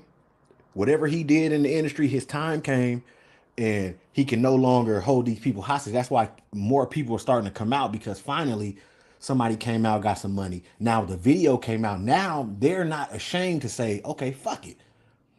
Let me say this because there's another girlfriend, ex girlfriend, that just came out too. So what I'm saying is, that's just like a motherfucker. Something happened to like my little cousin. She was in school and a teacher touched her, and then when she came out and told everybody, the whole nigga, it was like 14 other little girls that came out after her. You feel me? So it's like once somebody finally step up, then other people got the courage to. But other than that, then they feel like they don't. They want to go on with their lives. They want to. You know what I'm saying? We're trying to put ourselves, our mind state in $1 million nigga's mind, almost $1 billion, that is pause, a freaky nigga, like, and that's tough. You feel me? Like that's hard because them niggas are they run differently. They feel like they can do whatever the fuck they want, however they want, and that's how I feel. Shit, I ain't gonna lie to you, that shit crazy than a motherfucker.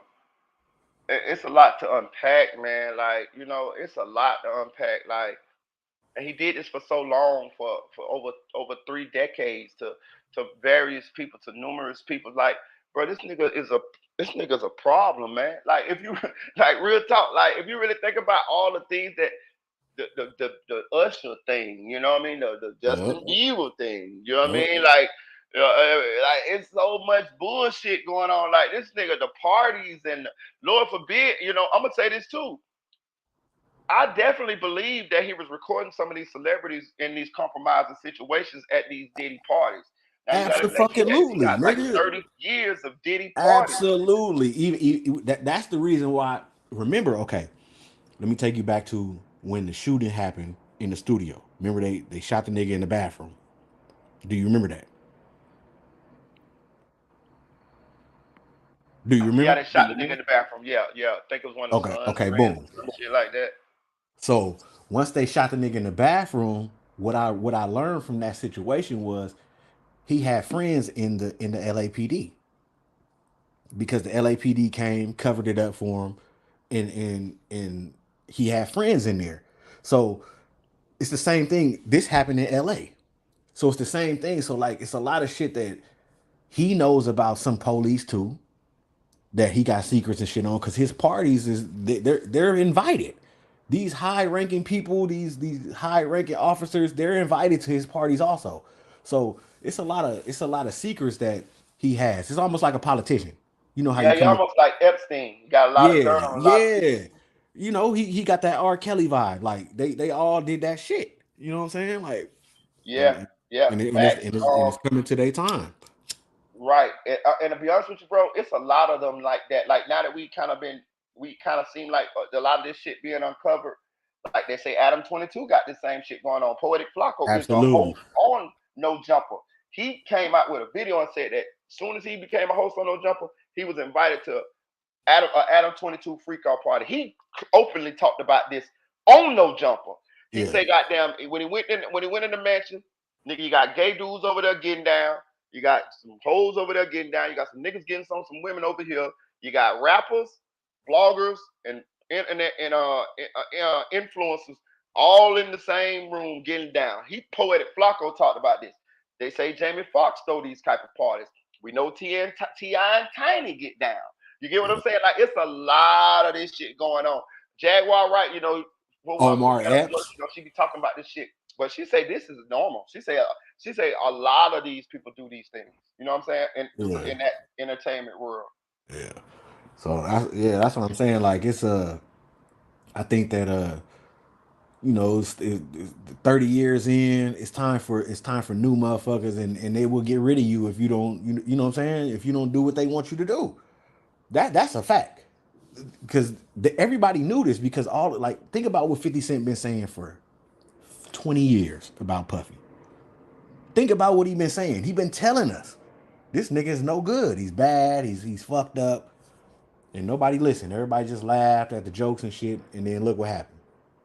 You know what I'm saying? So we'll see who's next on Yeah, the even list. the dudes, even nigga, Art of the Dialogue seem like they're the smartest motherfuckers in the room. They've been goddamn having Gene Deal on they goddamn channel telling about Diddy for 1,350,000 years, goddamn it. Yeah. Gene Deal done made $1,256,000 off of the Art of Dialogue telling his Diddy stories 10 Yep. years before Diddy got exposed publicly. Yep. Nigga, and they smart because once Diddy die or go to jail, niggas gonna go back to them interviews and listen. And Gene Deal he been saying this shit for years, and niggas laughed at him and called him police and picked his life apart. Just like they do on YouTube, pick a nigga life apart. Yeah, But he was right. he was right. The nigga was right, bro. He was right. All you got to do is just give that nigga the head nod or the dab because you was right, bro. Like, and say my bad, nigga. I didn't know. But the dude told the truth. The nigga is a freak. The nigga's a straight freak, bro. Like them type of niggas, we don't be around them kind of niggas. Like I don't be around them kind of niggas. Right, bro. That nigga, like, what fucking blew me, honestly though, I mean, was the story about him blowing up Kid Cudi car. Like Kid Cudi done confirmed it. Cassie done confirmed it. Like, how the fuck is niggas blowing up niggas' cars like they fucking mafia shit, and we don't hear about it until like years later? You get what I'm saying? Same thing about when Diddy told his partner to piss on Drake leg. Like Ti confirmed it, Yeah, other niggas confirmed it. Like so when I start putting out because you don't when you hear them stories you really don't believe them at first. You're like yeah. I no, ain't gonna lie, I ain't really believe some of this shit. not take that. All right. Right.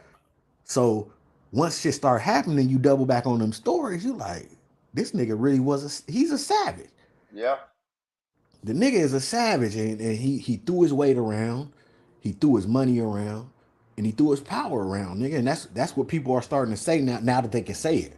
You know what I'm saying? Like that's what let me know that niggas in the industry they go by a certain way.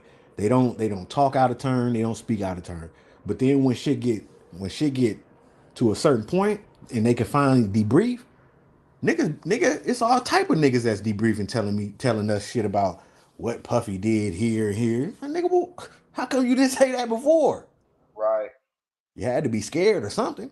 It was, how motherfuckers, they're all, my career. You was gonna Yeah, get probably ostracized. You probably wasn't gonna, you're gonna get blackballed. I even seen recently they got a story that came out that Diddy had a hit on Drake. It's all on Vlad TV. And this was a real hit. He had done told the niggas in LA, hey, look, you know what I'm talking about? So Drake got in touch with the game. And the game was like, yeah, sure enough, I done heard. Yeah, like it's like niggas on your head. Like, you know what I'm saying? He was like, but it's cool though. You know what I'm saying? Just come over here with me and I'm straight. You know what I mean? I got some people. So that's how Drake ended up doing that song got with you, with the got you. game. You know Okay, what I'm so saying? so Like let's it go was back. real Let's go deal. back. Like Let's go back. So Diddy, the beef started between Diddy and Drake because I think it was 0 to 100. It was a beat, the beat to 0 to 100, 0 to 100, real quick. Whatever Drake did, Diddy said that was his beat or something, some shit like that.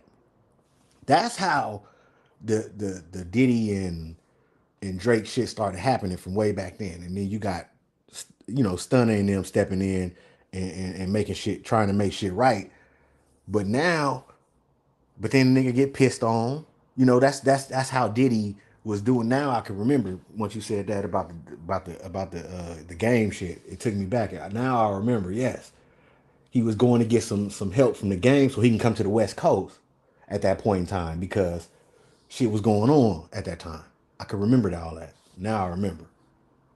So he was you know, but at the same time he like to me he's like a loner. Like he got that big ass crib and he go there and nigga he just he do his R. Kelly shit up in that motherfucker, man. Hey man, listen, man. Hey, listen. Hey, look. Hey, I understand nigga got a couple dollars and nigga, you mess with the exotic dancers or you might mess with a couple porn stars or a couple freaks or whatever. Hey, cool, my nigga. But all this making women do shit and beating bitches for doing shit and like, nah, player, you become and that now you're becoming a sexual deviant, my nigga. You pass a freak ass nigga. You becoming a motherfucking problem. You like a fucking, you know what I mean? You need help, bro. You know what I'm saying? But I'm trying to let me ask you this question though. So why if you got all this money supposedly, allegedly, whatever you want to say, these two like Drake and Diddy, you got all this money. R. Kelly, you got all this money. You couldn't just pay some like pay to get whatever the fuck you wanted. Like why you gotta like strong arm the broad? Like I thought you was the nigga. You supposed to be the nigga. Yeah, But you I over seen here. somebody in the comment section say this yesterday. Shout out to whoever it was. I can't remember, but if y'all in the chat, y'all can raise your hand. But somebody in the comment section said yesterday, because I asked the same question, and it was like, Marita, it was about control, Marita.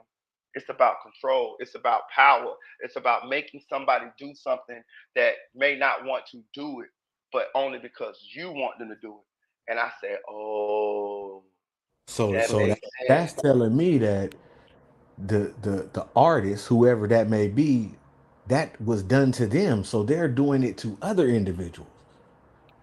You get what I'm saying? Like Diddy with I forgot the nigga that died. The nigga he came up under. They used to have him running to go get the cheesecake and shit. What's his name? And he had the glasses, the I know you're black talking dude. about black nigga.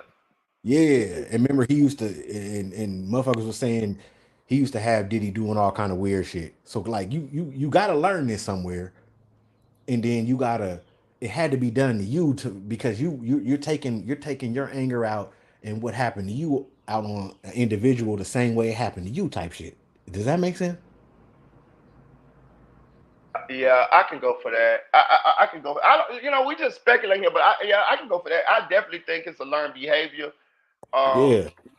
but I just question when did he learn this shit? You know what I'm saying? Had to Like, be like I'm saying, it had to be in the industry. It had to be in the industry. It had to be up under Harrell, I think his name is. Something Harrell, but he passed away though. But anyway, learning up under yeah, if you him, pay attention though, Diddy got a weird dynamic with his mama too. You ain't seen how his I mama, him and his seen mama that. carry on. They I carry just on like seen they that. fucking. Yeah, like I I seen. seen I'm like, that. what? Yeah, I just realized that. I was like, damn nigga, you don't like kissing your mama in the mouth and shit. Like that, I mean, that's weird. I mean, I'm just saying like how it looked. Like, like how you could peck your mom, like, hey mom. But like this nigga, they was like, you feel me? I was like, what the I'm fuck? in no motherfucking mouth, dog. I don't think I ever did that. Yeah, You might dog. have got I me when don't, I I was a don't little either, baby or dog. I'm something, just but I trying to don't give it a bit. remember it, I nigga. don't me Like, neither. nah, nigga, I ain't kissing mama. I ain't kissing daddy. Mama get a kiss on Oh, the bro, cheek, nigga. like That's it. I kiss my mom on the cheek. I don't kiss my like the nigga was like, but it was like a passionate kiss type shit. It was weird to me to fuck out. What's up, Yeah, fellas? I went over that video. That hooked up What's to up, an nephew? IV with his mama. His mama was hooked up to Yeah, one, and he was hooked up to one.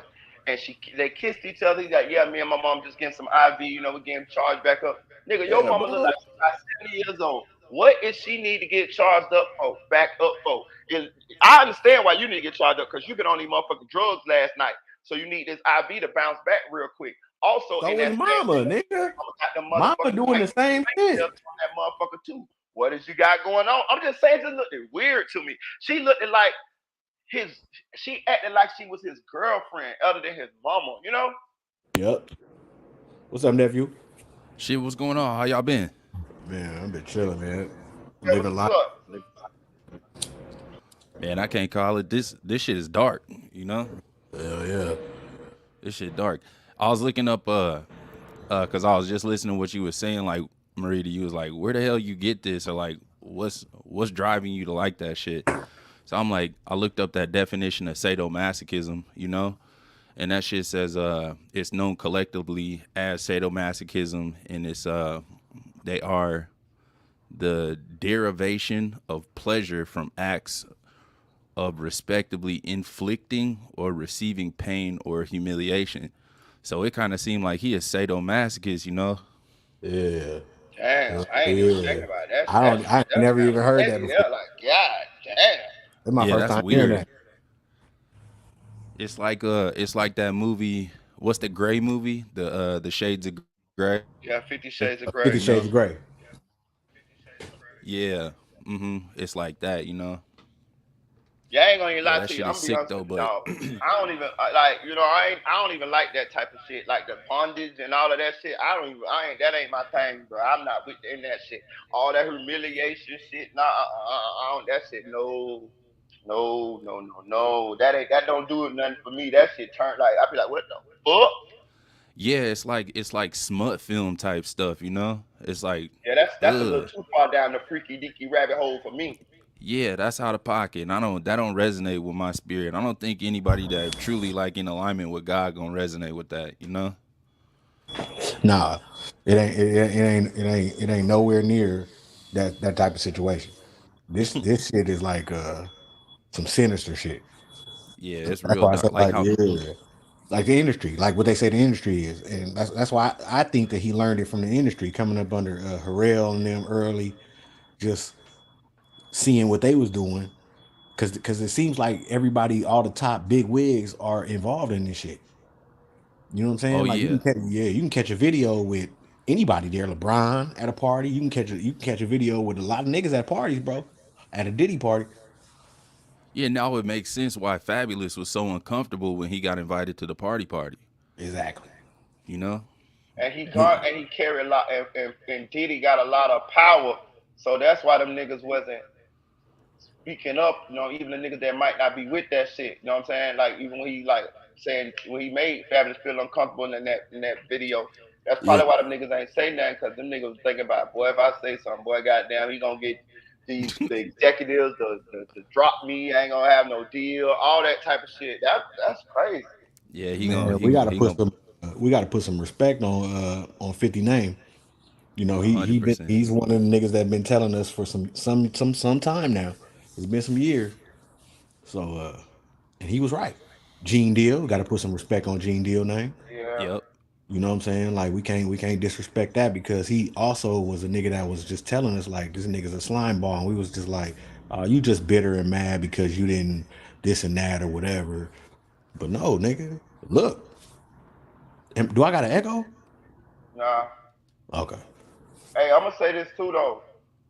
When I noticed that when I seen a lot of people didn't like, it's not a lot of really people came out really to defend him either. It's maybe about 4 or 5, maybe 10 at the most here and there, but not a lot of people.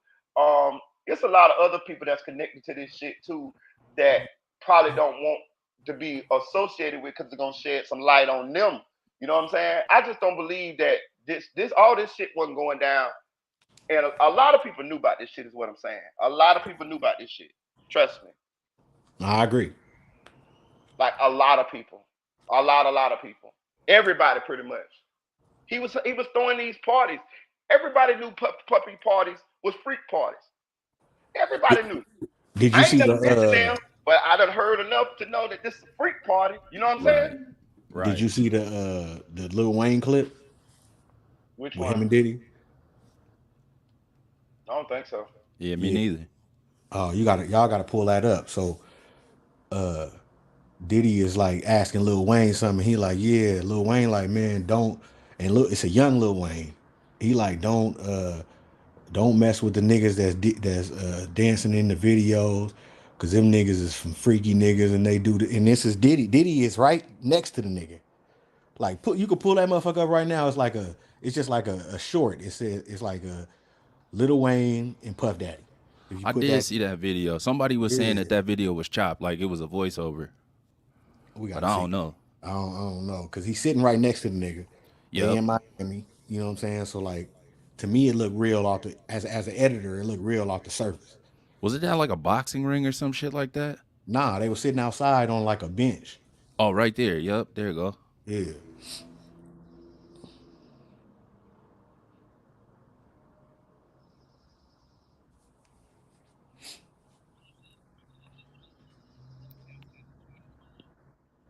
Like, where do you think they gotta go to from your point of view? You know what I'm saying? What is the best advice you could give them? Because I be telling them, like, my best advice is they gotta do it their whole new way, different way, like they from another planet. But coming from you, coming from the man of men right now, tell them something good. I mean, first of all, you want to stay away from these Diddy popping motherfuckers. Motherfuckers dancing all on motherfucking stage and shit. They want your ass. You call them astronauts. So be afraid. Be very afraid. You really ain't built for the game. Or something. Something like that. Don't be trying to be famous. Or you gonna run into a motherfucker like that. I just had a question. Yes, yeah, it looked like a voiceover audio. Come up, you know. Yeah, I see Yeah, it shout now. out to Eddie. I'm with you. This sound like a No, voiceover. I see it now. I see it What now. y'all say? Yeah. No, I see it now. Yeah, I see it now. Yeah, it's kind of clicking and shit. I didn't even pay attention to all that when I looked at it. I just want to show y'all how he did this girl, bro. That shit crazy in the motherfucker. Yeah, bro. I heard you talking about some on AK-47's channel, like she was laying in a pool of blood or something. Yeah, to come out with the girl hiding under the cover. Yeah, Yeah. was that Cassie or is that somebody Yeah, I'm else? gonna show you. Okay. That shit was crazy. He just like that shit was like what? I think it's. I'm gonna get the longer one. Let me see. I'm just trying to make. I want one without the talking. Yeah, I think this one might be the one without the talking. Let me see. That nigga a monster, bro. Like this video here was disturbing to me. You know what I'm saying? This to credit, we know when you're. What you got to say now? Look at that woman, bro. What you got to say now? You ain't See the got blood shit on the to floor? say. See the little spots? That's When you blood. put your girl on the Wow. snap. What you got to say now? What you got to say now? See that? Those are You blood ain't got spots shit right to there. say. When you put your girl on the snap. Tough luck getting me to pick one at the height That's of their fucked up, career. bro. You see that shit, bro? That's a grown woman, my nigga. On the What you motherfucking got to say cover. now? In a hotel room. What you Look. got to say now? You ain't got shit to say. When you put your girl on the snap. What you got to say now? Yeah. What you got to say now? You ain't got shit Those to are blood say. stains, bro. Okay. Hey, When you y'all. put your girl on the I'm snap. meet y'all back in a minute. Tough luck getting me to pick one at the height of. That shit You hear don't me? disturb y'all looking at that shit? Yeah, that's crazy right there, bro. What the fuck is going on? Hey, I'm gonna hit you right back. I'll be right back, y'all. All right, All right. That shit, I ain't gonna lie to you, bro. I know the video of her getting kicked and shit. That shit bad. But I ain't gonna lie to you. I feel very similar looking at this video right here. Like, this is a grown woman, and she's making little noise like, I can only assume that she got like a busted nose or maybe a busted lip under that right, blanket, and she doesn't want to be videoed in that state. He's attempting to shame her. They said that he used to tell Kim Porter that she was ugly. A lot, I heard this from like a couple reports. They said that this is what he used to do. He used to tear the women down. Now, how the fuck is Kim Porter ugly? She's a model, nigga. She legitimately right, a person who gets paid off of her looks, off her beauty. right. He would do this to make them feel um low, to make them feel uh because I ain't gonna lie to Inferior. you, a lot of beautiful people they are insecure. Like a lot of beautiful women, they have insecurities, and he would play on these insecurities in order uh to be able to control these people. You know what I mean? Yeah, that's narcissism right there, bro, for sure. You know, that's a grade A. That fool is a narcissist. That's some sick shit to do right there. I heard, or I saw some tweets. I don't know if it was from Cassie's friend or somebody that was closely associated to her, but yeah, she was talking about that. She said that or I'm sorry, Kim, one of Kim's friends, and she was saying that he would utilize Cassie to like race shame Kim Porter. You know? I seen that same report, and when I was appalled. I was like, God damn. And then at first I was like, well, how the fuck did he get Kim Porter and Cassie at the same place? Because the lady said that he would use Cassie to even disrespect Kim Porter and Kim Porter's own home. And then I thought about it. It's alleged that Kim Porter and Diddy used to swing and shit like that. So it kind of Right. made me think like maybe they had a little something going on with Cassie, you know, and da da da this. That maybe that's how he even introduced Cassie to Kim. You know, just shorty while we could hang out with her, da da da this type of shit. And then it see the lady said that Cassie used to kind of laugh when Diddy used to abuse Kim Porter. And it made me kind of feel like it's almost like a changing of the guard. Like you the new, she's the old. I'm gonna. She's out here. You know when she passed or whatever. Now Cassie, you my new Kim. And then if you even Right. pay attention, Young Miami, he was grooming. It looked like I ain't gonna say he was grooming her, but she was damn sure looked like she was jumping into that role as the new concubine or whatever you want to call the shit. Not to I laugh, don't but even know right what to call though. that shit. Right though. You know, okay. With that video, with the video that just came out, bro, how you think that came out?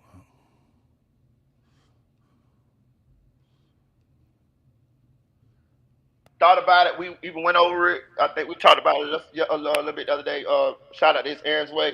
I definitely feel like the feds leaked it. Now that I really thought about it, because if I was a Right. person, if I was somebody that had that video, if I was the people that hosted that video, you trust me, it would have been out before 8 years. I would have Mm-hmm. got them 50 bands from Diddy, and I would have sold that bitch to TMZ. I would expose that nigga. Because if I would have kept the video, I would have felt like I was complicit in what I saw him do to that girl. So what I'm Yeah. gonna do is I'm gonna hit him in the pocket for them 50 bands, and then I'm finna sell the rest of this shit to TMZ, and I'm finna expose this nigga. So being that the video didn't come out until now, it makes me feel like the video was obtained at the raids of one of those residents. And even that celebrity blogger nigga, Parrot Perez Hilton, the nigga, he said it. He said so. Hey, but it does make sense. Yeah, Who that's they what makes extorted sense to the me shit out too. of Diddy ass too? My fault, bro? What's going on, everybody? Oh, salute, brother. Salute, man. Yeah, you sure right, Marita. Nigga would have extorted the shit out of Diddy ass if I had them tapes, nigga. Like you said, when I come down from everything, say nigga, I'm gonna need another 50. I don't know what Ain't to no tell way your I'm finna bitch just ass. get 50 bands 8 years ago and What, sit on this video. nigga? Nigga, I still gotta go to work. I still gotta pay bills. I'm sitting Nigga, this bitch like, nigga, I got a gold mine right here. And it's the right thing to do to expose this monster. So I yo, would have definitely I ain't gonna even tell you no lie, nigga. I would have definitely exposed that shit. So that's how I knew that the people at the hotel didn't expose it, because I just didn't see some regular Joe Schmo getting 50 bands and then sitting on this video forever to 8 years nah, later, you know? Yeah, nah, that don't yeah. make sense. It makes sense for the feds to leak it to me too. You know what I'm saying? Cause they say when the feds is trying to, when they building the case on you, it's about to be airtight for the most part. You know, so it seemed like, all right, we see this little Rod coming out. We see the other allegations with the 17-year-old from back in the day being flown out from Detroit or wherever she was at. It seemed like they leaked the video, and then it's just kind of like to smoke out some more people. You know what I'm saying? Or to make some more people feel comfortable with coming out with their stories of this, that, and the third. You know? Actually, look here, that's a great observation, because I didn't even think about that. I actually just thought the feds was playing dirty just to make sure he is affected financially by people seeing this video. But nah, I think you definitely right. I think they definitely put this out to give other people courage to come out. Even some fake motherfuckers. You know, there's always a couple fake motherfuckers. Yeah, Diddy did this or this nigga did that. I don't even care no more. I hope he get fake Yeah, allegations. I nigga, hope he he getting get lied real on. allegations. I don't care. I want this nigga ass out of here. This nigga's a problem, bro. Yes, sir. Blowing up niggas' cars, yeah, motherfucker. I'm lying about something. Even I think Lil Rod, I think Lil Rod ain't man. Look, bro, Lil Rod, nigga. I think you was doing shit. Your name Lil No, well, Rod, bro.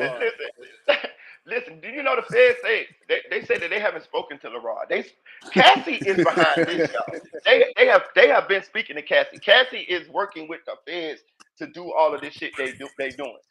So Lil Lil Rod Rod, kind they of ain't even pump spoke to faking him. right Like, now. I definitely believe Lil Rod is lying. This nigga is rooted in a motherfucker, man. Listen, he keep telling these stories like he's slow. Oh yeah, Diddy drugged me and I woke up in the bed with Diddy and two women and I was dizzy when I was fuck nigga. You weren't dizzy. You was in there getting tossed up, bro. Listen, we don't care. We don't care, Lil Rod. You seem stupid. Your story seems not credible because you're trying to leave out the fact that Diddy and you was doing shit, my nigga. Just going to tell the shit, my nigga, straight up, because that's what we believe anyway. You might as well go and expose some freaky shit the nigga was doing, bro. Like, be like, man, look, Diddy into weird shit. Like, shit.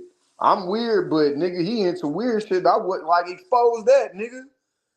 You over here talking about man, grab your He ass in your he ass, had to nigga. be. You He crazy, had to be. He had to be involved in the weird shit too, bro. We all right? know as heterosexual men, the way that we seen Cuba Gooding Jr. all hugged up and like leaned into him like that, that's out of pocket. That's out. Yeah, you You mean know? KFC bucket on the top of his head, man. And then this nigga living with motherfucking Diddy. Yeah, Diddy said he's gonna give me his mansion and he promised me this. Nigga, Wait, Lil Rod was living with that you nigga? done told us 17,000 gay situations, but stopping short of you and Diddy was fucking. You say you woke up in the bed with Diddy and the girl. You say Diddy showed you a video of who it was, Stevie J engaged in a sex act. He's trying to groom me. But every Yeah. time you tell us the story, is you at Diddy house. How come you ain't left now time with all of this gay shit going on? You still Stevie living J with ass in trouble too man, now, come nigga. on, man. Stevie J, your ass is weird, nigga. Swole ass weird motherfucker. Now I hope 50 Cent beat your ass, nigga. You's a weird nigga, bro. And you over here, man, please, bro. You was in Steve, there doing freak shit. yeah, Stevie J and Benzino like one and the same to me, to be honest. You know what I'm saying? In Oh, terms of not like, Benzino too, dog. you know, yeah, that's out of He got pocket no though. neck Benzino too? Yeah, damn. Damn, Benzino. Well, Benzino be liking the, you know what I'm saying? Just I look at Jocelyn, you know what I'm saying? I just look at her frame or whatever, and she a little, for my liking, she lack a little bit of femininity, if you feel what I'm saying. I'm trying to be a little politically correct with the shit, you Who know? you talking about? Who you talking about? Jocelyn, was it Jocelyn Hernandez? Yeah. Oh, yeah, yeah. She kind of, yeah, yeah. She got a I strong agree. jawline and like Yeah, a real bro. I wide met, back. hey nigga, I met her in real life, man. That bitch is swole. I swear to God, I used to work at the Four Seasons Hotel in Houston. I used to do the Yeah, valet and she shit. do give me a little bit of kind of masculine vibes, but I ain't gonna tell you no lie. I take that bitch down though. As long as I let Yeah, I ain't saying no lie. man. Look, I gotta Marita, get it. she When she and give she ain't that tall in person, bro. She not that tall, but that bitch wide shouldered like a motherfucker, nigga. I'm talking. If she in person, grabs, that bitch move. god damn. She definitely is a kind of like she look like she got masculine energy going on there Oh or nah, whatever. hell yeah, But for sure. yeah, I She ain't gonna lie. took the Now I nigga. think about it. Hold on, time out. Now that I ain't see, I'm glad you up here, look here, because you be giving me like a different way to look at shit. So now we know that Stevie J is fruity. Then we look at Jocelyn. She definitely is masculine. Ah, yeah, I get what you're coming from now. I get where Yeah, you're for coming from, sure. bro. You know? Wait, Yeah, say I that get it. again. Say it one more time.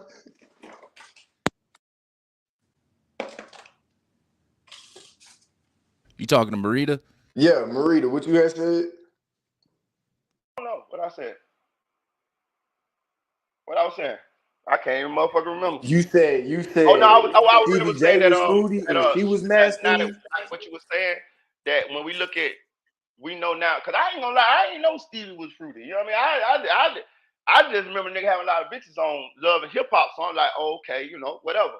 But Right. yeah, I see the nigga with Diddy, and I hear the little, you know, what the little Rod nigga say. So now I'm like, oh, the nigga fruity. So then when I'm listening to what you say about how you and Kel saying how masculine Jocelyn is, it kind of do like a little kind of is like, okay, yeah. I see it now. I see it now. He fruity, she kind of masculine. Yeah, I get where you come from. Right. It was like something about her that, you know what I'm saying, that what he was attracted to. You know what I mean? A little Yeah, bit more. like you really Bro, want a look, man. even You with her really want a man. entourage, bro, even with her entourage, it's like she with the it's look, she had big ass, black ass gorilla security guard niggas around her and shit, right? But she kind of like not talking crazy, but like you know what I'm saying? Like how a nigga would be talking to his like, you know, yo, dude, like that type of shit, like nigga, like directing them. Like, you know, that's what they supposed to do anyway. But bro, like she got masculine mannerisms. I guess that's what the word I was looking for. Like her mannerisms are very masculine. She tipped the nigga. She tipped the nigga because like we had to bring up her car, but nigga, very masculine. Even like she tipped a few of us because it'd be something like it'd be multiple of us. Like, you know, we walked up and then she like how a nigga would like, huh? Duh, you know, I'm like, God damn, bitch, you fine and all, but So what you saying? She used to be a man? That's what she used to be no, a man? no, that's not what I'm saying, Marie. Oh, cause I was finna change my goddamn No, no, comment. no, no, That no, bitch no, used to no, be a man. no, I ain't with that no, shit. no. I'm saying like she got masculine men, like her, like bro, just a certain way that she do. You know how men do shit, how we direct shit, like you know how we if we Hey, got but I ain't people gonna lie. I ain't gonna lie. I mean, I'm saying I kind of just chalked up as like a tomboy in the younger days or something. I don't know. I mean I guess cause look, everything about her is feminine, like, but it's like I don't know, bro. Like from what I could see, it's like you know she running shit, but look like she one of them running shit ass you know females anyway. Yeah, So talkie. Yeah. talking crazy like a motherfucker. She was talking crazy. She was drunk. You know when people be drunk and shit. You seen the one video of her on the stage talking about anybody got the yayo? Anybody got the white girl? Can I get a Wow, line? Can I get a line? god Damn. damn. That shit was crazy. I seen when she was swinging on motherfuckers. That's why I was like, man, Exactly. like, bro, because our security at the hotel, like sometimes they'll talk crazy. I'm like, nigga, if she drunk, like this shit would be a whole movie. I don't give a fuck. I'll pull my phone out and start recording because that shit is hilarious. When she get on one, Yeah, but I ain't gonna lie. I just didn't think about this the industry, bro. Like, bro, that shit ain't for some people. Like, I ain't gonna lie to you. Like, I used to rap and I used to want to be in the entertainment industry and all that. But now I see what all going on up that motherfucker, boy. I wouldn't have made it because ain't no way I'm going along with all this gay shit. You know that's what I mean? why You got few the people make it, executives, bro. the Jewish executives. A lot of these motherfuckers is gay, and then you got a lot of the people that's gonna be controlling your career. They gay and they gonna want to do shit and like Cat Williams, he exposed a lot of shit. Cat Williams say, "I'm not hanging out with Puffy because he gonna want to fuck." You got to tell him no. Like, like we thought Cat Williams was bullshit. Cat Williams was exposing this shit like dead ass. Like, Yeah, when Cat flat no out man, said that, I was like, damn, that nigga must be a real gorilla. right? Like that shit crazy, bro. Dog, let's think about the Usher situation with this man. Oh, that's He was staying wild. with Usher was staying with this man for like a year or so as a young boy. It definitely looked like he had Justin Bieber had some shit going on. You know what Usher, I'm it's saying? time to Like, come out and speak about that shit now, dog. That shit was 20 years ago, bitch ass yeah, nigga. It's like, time to come out and let us know what the fuck going on about this bitch ass nigga. And Justin Bieber, you too, nigga. Cause you was young as a motherfucker in that video. Talk about Lamborghini Ferrari. The nigga talk about, oh, when you turn 18, you could get the mansion. Bro, come on, like yeah, it's time for you niggas to usher. Now they say it's medical records on you, nigga. I'm gonna say this too. He done taught that behavior to his sons too. That's That's what why I'm he talking defended about. him. That's why the bitch ass nigga, the little black nigga defended him. That's that. That's sad than a motherfucker, bro. Listen, bro. Let me tell you something, bro.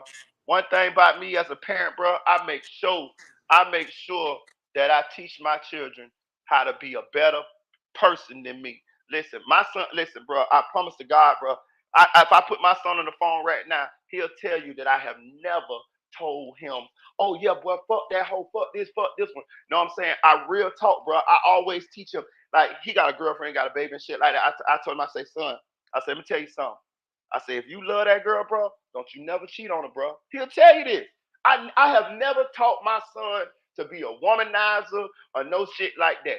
I always speak against that type of shit. You know Yeah, what that I'm shit saying? not He cool. gonna do That what he shit wanna not do cool. if that's as he grow up. But I'm saying I'm not motherfucking teaching you some fuck shit. You get what I'm saying? Right, right. Yeah, hell no. I don't do that. No. Hell no. You know what I mean? But I Yeah. could tell Puppy done taught his sons. One of them got a charge against him, and then I heard that diss song. I just listened to it for the first time last night. I didn't want to listen to it, but I just listened to it for the first time last night, and it's the same unaccountability that I heard in Puffy's statement that he made on his Instagram. This boy talk about talking down on the family and this and that. That. Nigga, you is in the household. You done saw more of this shit than we done saw. So you know this that what's going on, and you gonna. Ain't Kim Porter his mama? I think so, yeah. You bitch ass nigga, you better say something. You sitting there, Right, would next nigga say no Diddy, we slapping him. Nigga, you bro, come on, dog. yeah. You ain't Which finna means slap that which shit. means that he done brainwashed this boy and taught this boy this behavior. And I'm gonna tell you, a lot of times kids they trying to appease their parent. So Mm-hmm. whatever they doing that they can get praise from, then they just adopt that. So and then after a while, they learn subconsciously to act a certain kind of way that the parent would agree with in order to get praise from the parent, and that's how this shit starts. You know what Yeah, I'm Right. saying? exactly. That's Yep. why you don't hear the Al B. Sure nigga. The Al B. Sure nigga son ain't saying he know what's up. You know what I'm saying? That nigga had to bounce back. Don't Al B. Sure got his son that Yeah. did he kind of that man, where the fuck the little white girl at? After all this shit. Where the Oh I, white yeah, I didn't girl? even huh? know nothing about it till I seen AK talking about it. He say I think the little girl was on the island with Epstein or something. The I white don't know girl about that he that part. adopted? Oh Yeah, yeah, he had some. okay, so I got it wrong. So it was a different little girl. Oh, Yeah, okay. yeah, the little white girl. Oh yeah, the one he was on the video with. I'm about That to shit Yeah, was say, if weird. he had Did you that, see that oh video? man, yeah. yeah. That shit was That shit was crazy. weirder than a motherfucker. Where's she at? Where the white girl at, nigga? Oh Like, man. wait, talk Oh Ava about is your Ava goddamn daddy. What's Barani. going on what's going on around this motherfucker? Like, where your daddy at? What he but did what if to he you? got I that know little you know white girl? something, young I girl, don't even young. want to say it, dog. What if he got that little white girl for them boys to do that shit too as they Man, as she grow up? oh no, his ass would have been cooked. You can't even say the energy was off in that whole video though. The shit was just weird. You know what I Weird than the mean? motherfucker, boy. I Yeah, it was was. like, He was like, no, no, no, whoo. no, no, no, Man, no. I Don't talk forgot about that. about the Don't talk little about white that. girl that he adopted, bro. Yeah. I'm Ava just I Barani. was thinking about that shit the other night. I'm like, well, where the fuck Wow. the little white girl at? Right he sold her. Damn. This That's shit fucked get up. deep, That dog. ain't Like, Little white girl might be on the island. hey, I got a question. Do y'all think this is end up with him in jail though? I I think think he at gonna some kill point himself, man. it gotta be. I wouldn't be surprised. He better go over there with Russell Simmons. You know what I'm saying? Yeah. Shit. Either that, I don't think I brought either is that or I think the nigga gonna off himself, bro. You seen the nigga look in his eye? That Diddy got a look in his eye, bro. Yeah, he got When a you he darkness in got his a eyes. dark demon ass look, and it's like, yo, Yep. before I gotta take. They say the fall is way longer when you at the top, nigga. It ain't just like falling whenever you at standing on one stair. When you at the top of the motherfucking stairs, that's a long fall. So, Right. nigga, I don't think you built. Nigga, no, you ain't never. No, dog. I don't think so. You've been on top. You've been accustomed to a certain lifestyle to know that you have to go sit down and face these charges, and everything that you built is no longer as you know it, nigga. Like, Exactly. I don't think you See, can. I don't think you can take that pressure. check this out, Marita. I'm gonna read something to you from that Diddy and Cassie lawsuit, right? Okay. Because you talking about the shit with his sons or whatever the case may be, and how the apple don't fall far from the tree. Facts. All right, so in 2015, Miss Ventura spoke to a popular music manager at an after party in a hotel suite in Las Vegas. Mr. Combs saw her speaking to this manager and sternly told her to step into the bedroom adjoining the suite. In the bedroom, Mr. Combs beat Miss Ventura severely. She ran from corner to corner of the room, trying to avoid Mr. Combs beating and kicking. When she tried to lock herself in the bathroom, he pushed through and punched and kicked her while she curled up under a toilet. Her screams were drowned out by loud music playing in the outside area of the hotel suite. When Mr. Combs' head of security and assistants saw Miss Ventura after the assault, they began to cry. Miss Ventura had two black eyes, a burst and bruised lip, and a huge welt on her forehead. Upon seeing the results of his vicious attack, Mr. Combs immediately took steps to conceal his wrongdoing. He forced Miss Ventura to stay at his home in Homely Hills along with one of his sons. While there, Mrs. Combs FaceTimed Miss Ventura and stated, "You got to go up and put more makeup on. My son can't see you like that." She did put up she did put makeup on per Mr. Combs' demands. Miss Ventura felt like she had no choice but to obey her abuser. Even though security guards, assistants, and friends saw the situation she was in, no one dared to help or speak up on her behalf. So she therefore had no choice but to remain subservient.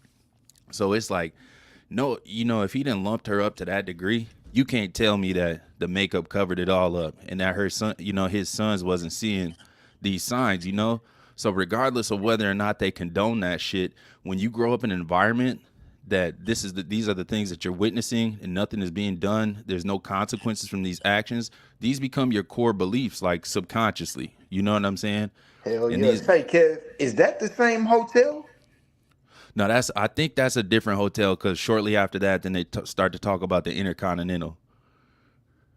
Okay, because I'm about to I say, agree, if look, that's that Kev. same Facts. hotel, I'm about to And say, it's crazy because I just had this same conversation on my channel a couple of days ago, and I said that as fathers, we're talking about the daughter dynamic, daddy daughter dynamic. And I was saying as fathers, it's our duty to teach our daughters how a man is supposed to treat them, and we do that by the way we interact with the daughters, but we also do it by the way that we interact with women in our lives, as far as like their mothers or even other women of that sort. And so yeah, yeah, you definitely. I'm gonna even go personal with this in here, right? So my last kid's mom, my first kid mom, she passed, but I got a little baby like 20 months. So we used to get in arguments. When I broke up with her and I left, he was 5 months old. Didn't want to leave, the whole shit. Most people are trying to know the story, but it wasn't working. But because we used to argue, and it got to the point to where I was like, you know what, it's not working. These things are getting frequent. We never got physical at all. She never hit me. I never hit her nothing. I got to give us credit for that. We never did. But I kind of understood that this kid is gonna learn this. This kid is gonna learn this if we continue carrying on this way. You see what I'm saying? And it definitely seems that we can't get along. You know what I'm saying? So it was one of those things that I did think about when I decided to end the relationship, because I just felt like that's not a healthy environment for a child, because he's gonna see me and his mama arguing. You see what I'm saying? We ain't changing it. It's not getting no better. It's getting more frequent. And as he grows, he's gonna see this, and he's gonna think that this is the way that that he's supposed to interact with his um significant other. Now, hopefully, she get another guy and they don't argue. You know what I'm saying? Hopefully, everything is hunky dory, lovey dovey. But you get what I'm saying?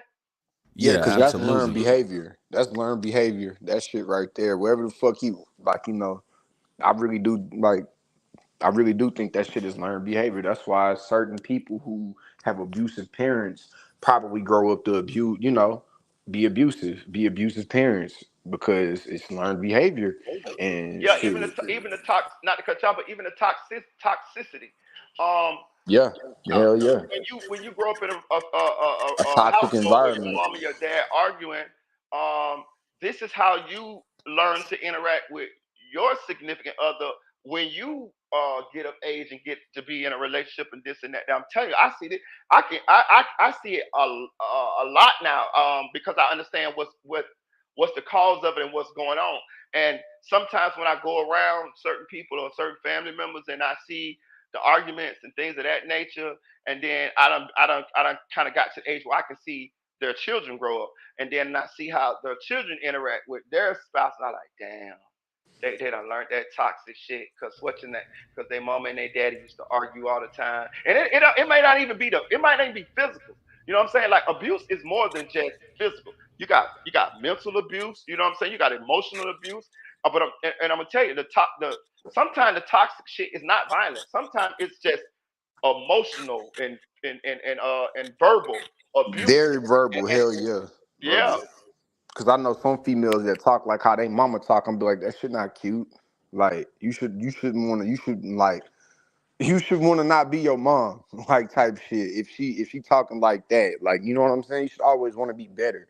So like if they not teaching you better, if that's all you getting, then shit.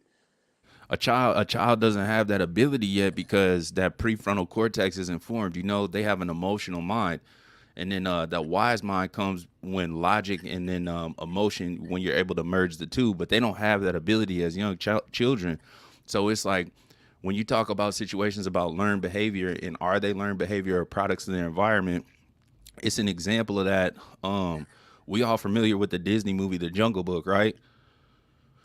So the Jungle Book, that was based off of a case that was from the 1800s, like the late 1800s, about this Denai Sanichar, and he was a feral child that was found living amongst wolves. So when they discovered the boy, they brought him to an orphanage, and he lived amongst humans for 20 years. But since he had been around these wolves and a feral child for so long, it was 20 years that they tried to work with him, but he was never able to learn the language.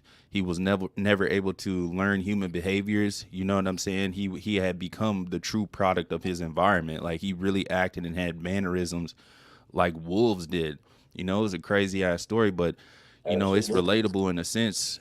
You know what I mean? If you just take into context, that's an extreme version of that. But if you just, that's on a macro scale. But if you take it to a micro scale of just like an American household that's toxic, that's gonna be the same. You know what I mean? The same type shit.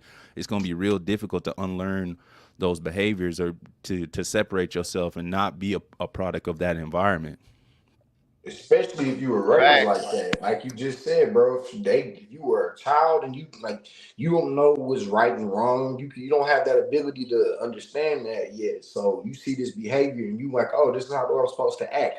There was a white girl that was locked up. I think her parents had her locked up with motherfucking dogs, bro. They had the white girl locked up with dogs for so long that she started to like walk and bark like the dogs, and Oh, they right. I finally saw that. rescued the white girl, bro. And she said whenever she like told her boyfriend they rescued her and she kind of went on to have a kind of normal life. Well, she had a boyfriend and she said she can do like she told her boyfriend the story and everything. And he was like, "Well, do the shit. Let me see something." She said she went down there and did the shit so well the nigga left her, dog. That's insane. I did Left see her. that story. That's crazy, bro. Some crazy ass shit. She was Like walking on like all fours and like all running fours, like a yeah, you know dog. what I'm talking about, kid. Some wild shit, bro. All that is learned behavior. So Lil Diddy, nigga, you don't need to be with no motherfucking women. Nigga, bro, just take it. You need, cause you already a grown ass man, and you defending this shit. At some point, nigga, when you a grown man, you know right from wrong. Like he said, nigga, Shorty had to go put on extra makeup to cover up whatever the fuck what she looked like, bro. If you beat that bad, like you said, I'm sure makeup you can cake that shit up if you want. What if her nose broke, nigga? Like that shit not gonna fit like cover that up. I'm sure she gonna be in pain and shit. And you talk about, oh, you can't go in front of my sons looking like that. Why? Because your sons know you beating this lady ass. Because they Right. know Not it's only that wrong, too, motherfucker. but shit, when you look at See, people that been it whooped just on so like that, happened that I kind of like as audio crack. I'm telling you, I've been on this narcissistic shit for probably about close to 8 9 months. I don't really watch it no more because I done learned a lot of shit about it because I kind of got it now. But luckily, I kind of done did a lot of little research that I can on it, so I kind of know it when I see it. The thing about people like Diddy, you can't if you got it's hard to understand the way they think if you don't understand narcissism.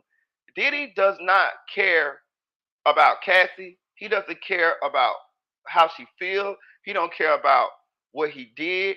None of that. In his mind, um, in his mind, he's the victim. In his mind, uh, everything he did was justified. Right now, Diddy is he's not uh he doesn't feel bad. He feels bad. He's upset that he got caught. He's upset that video got leaked. He in no way feels bad for what he did, how Cassie felt. That shit don't even register to him. He don't he never cared. He never felt and he never will. He never will feel bad for Cassie, Kim Porter, any of those people. He only feels bad of the He got caught. inconvenience that is causing him. That he got to come up here and apologize. He's upset at them people. In his mind, he is the victim. He don't think like a normal person. I'm telling you, this shit weird. Yeah, that's a true narcissist right there, what you just described. They don't even have the mental capacity to fit to own up to the shit. Like, there's no owning up because it's not their fault, no matter what he did. no I beat matter her what. because she was tweaking and I had to beat her ass. That's what he thinking. You know what I'm saying? That's Exactly. exactly what it is. Like I'm telling you, like it's a weird way of thinking. Like he like that's bro. When I saw him kick that girl, but just think about that, Self bro. justification. That's what that shit Like is. that was so brutal, my nigga. He stomped that girl. He kicked that girl. Did you see how fast the fits of rage and shit came? That shit ain't normal, bro. Listen, And the hey, fact she was I'm barely from a black. bothered, bro. Yeah. I'm from a black Yeah. Yo, community, Kev, urban whatever community. ass I done whipping seen you just domestic violence. I done described, seen it from different levels. That shit right there, that shit there is the scream. You don't see that shit every day. hell no. Marita, what about that ass whipping that Kev just described where she was ducking under a motherfucking toilet and all that shit sound way worse than what we saw. I Nigga, agree. I ain't gonna lie to Kev, you. if you Shout out read to you that looking shit up for again, reading that he was because kicking, punching, breaking bathroom door. That's Medea movie shit, nigga.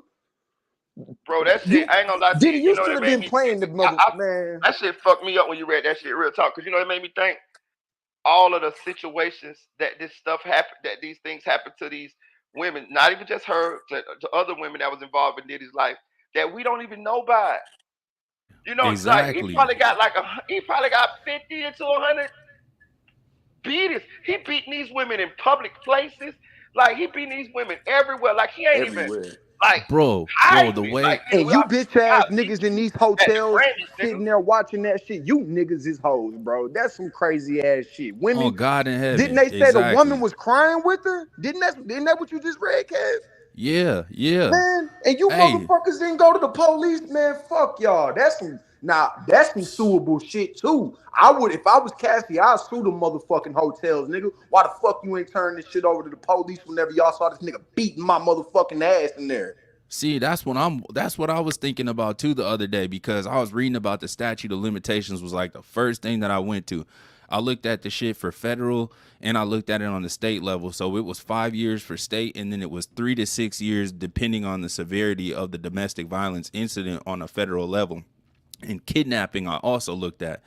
There is no statute of limitations on kidnapping on a Kidnapping, federal right? Not level. federal. Not federal can't be.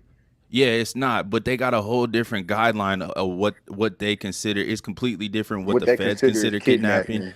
and Right. what the state does. But I was like, there's got to be, if there's not right now, there needs to be an asterisk next to that law, because What about If sex Diddy, trafficking? well, if Diddy bought that tape, then that's like evidence tampering. You know what I'm saying?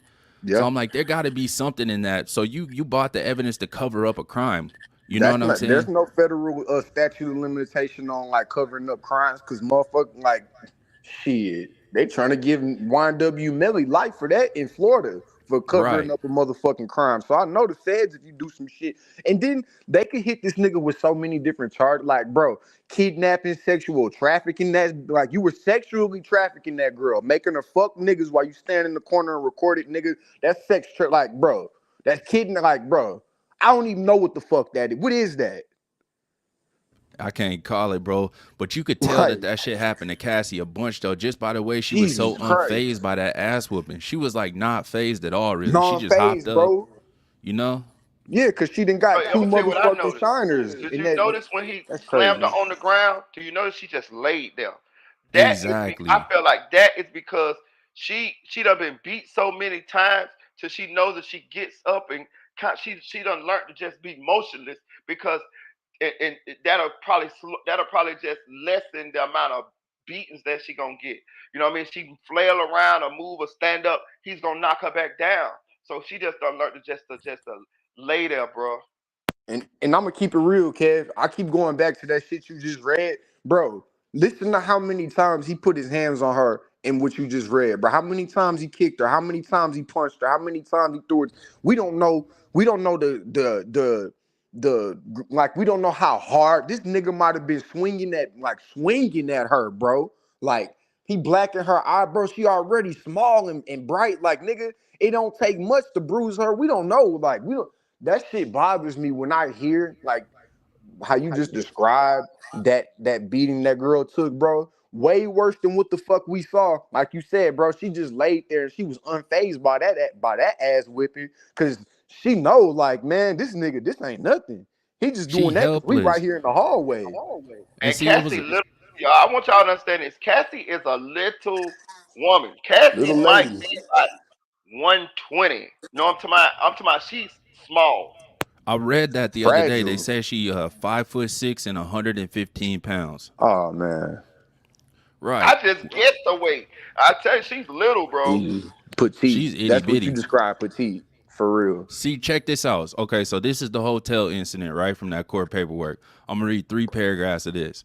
So, in or around March 2016, during an FO at the Intercontinental Hotel in Century City, Los Angeles, Mr. Combs became extremely intoxicated and punched Miss Ventura in the face, giving her a black eye.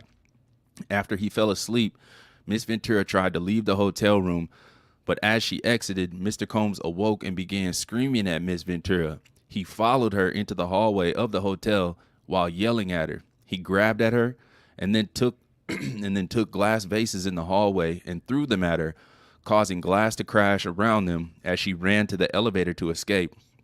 She managed to get into the elevator, and when she got to the lobby, quickly took a cab to her apartment. Upon realizing that her running away would cause Mr. Combs to be even angrier with her and completely stuck in his vicious cycle of abuse, Miss Ventura returned to the hotel with the intention of apologizing for running away from her abuser. When she returned, hotel security staff urged her to get back into a cab and go to her apartment, suggesting that they had seen the security footage showing Mr. Combs beating Miss Ventura and throwing glass at her in the hotel hallway. Now, that shit right there, bro, is like a classic case of Stockholm syndrome, you know. Right. And Yeah. for anybody that doesn't know in the chat, the definition of that is feelings of trust or affection felt in many cases of kidnapping or hostage taking by a victim towards a captor.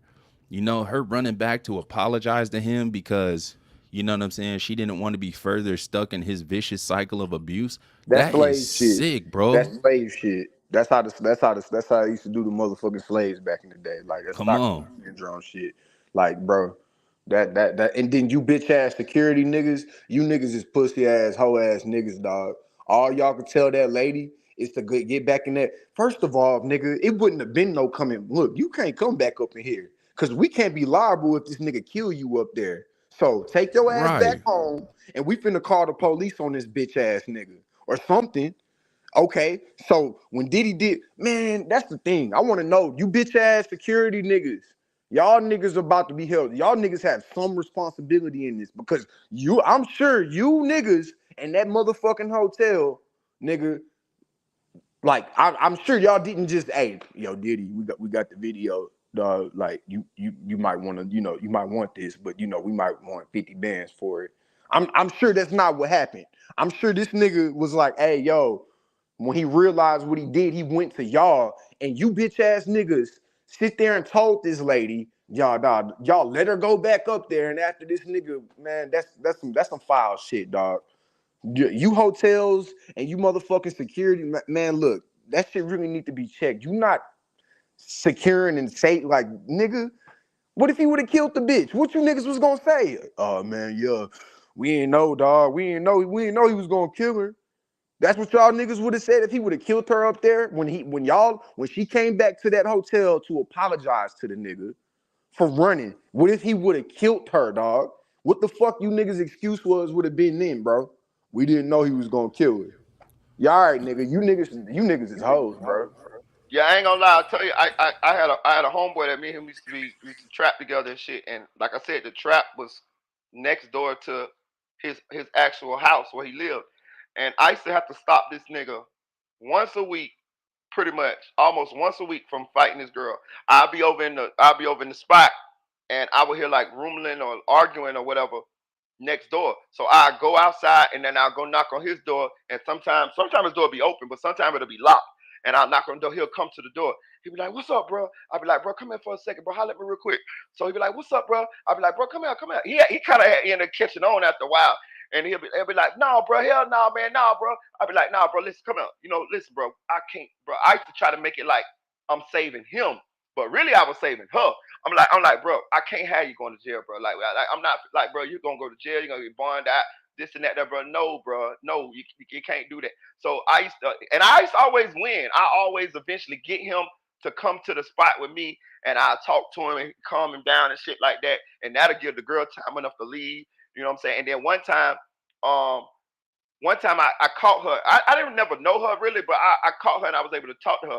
And I was like, "Listen, man, I don't know what y'all got going on, but this shit ain't cool." So I done tried to talk to bro about that shit. You know what I'm saying? So just do me a favor. If I ever come over here and I get him out of out of there, just go, just leave. You know what I'm saying? Y'all, you know what I mean? Like, just leave, go to your people's house or whatever, whatever. Because I'm really trying to help both of y'all get out of this situation. I used to do that shit all the time, bro. I'm telling you, for Yeah, But real. you know, Marita, creating a guess what? diversion. She always went back. They Yeah, still together now because I seen on social media he posted the other day. So yeah, That's crazy as fuck. yeah. that I'm gonna is say this crazy. too. Back to the Cassie situation, with the Stockholm syndrome and the abuse.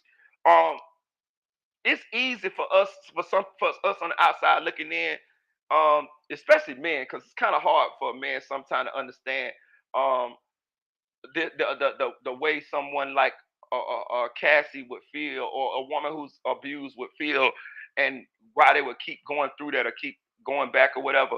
But at some of the time, this shit's so manipulative, the yo-yo effect, uh, they'll feel like it's their fault.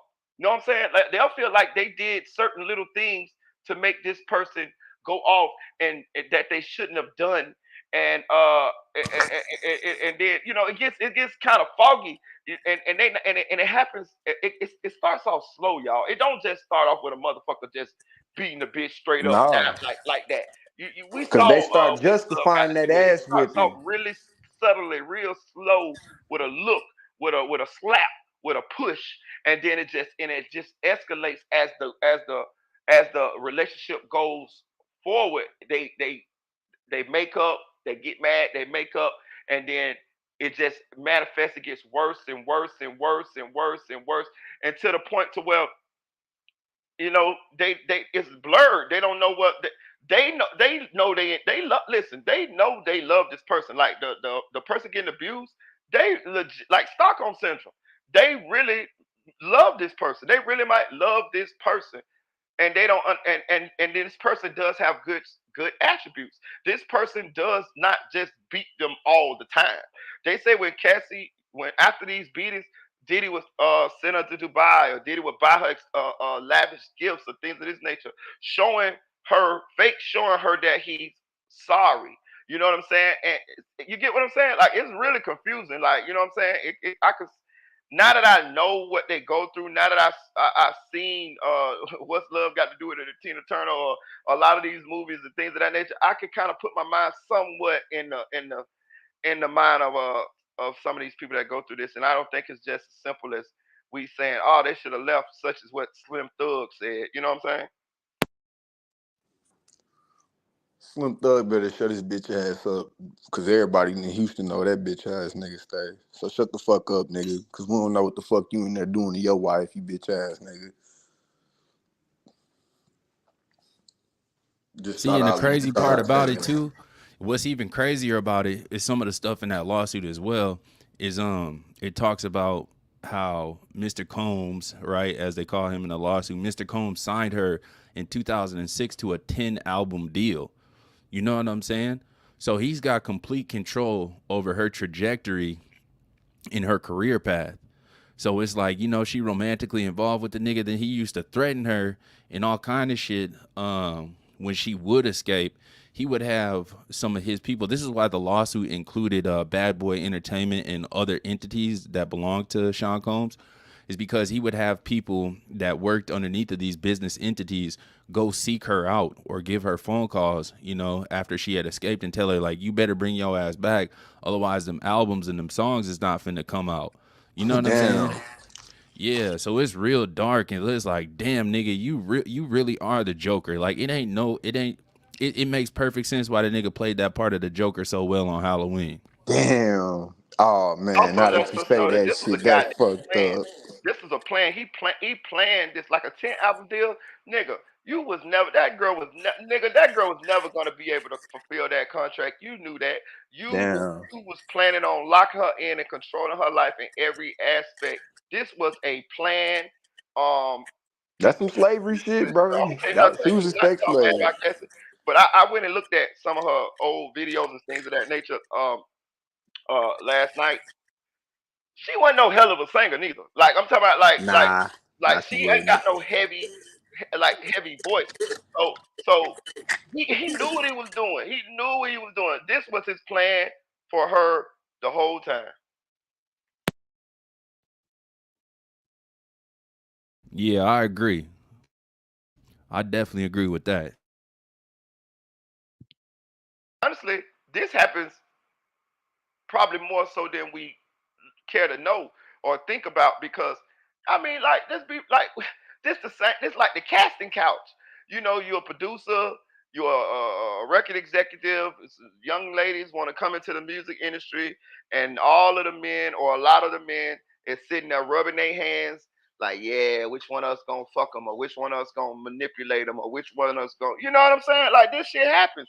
Rick Ross said this shit on the Breakfast Club. They asked him why did he never sign a female artist. He said, "Cause I know me, man. I'm just gonna want to fuck the female artist." He said, "Man, if I be done put some money into it, she started looking good and popping off. I'm be done fuck this shit." I was like, "Wow," but he was telling the truth.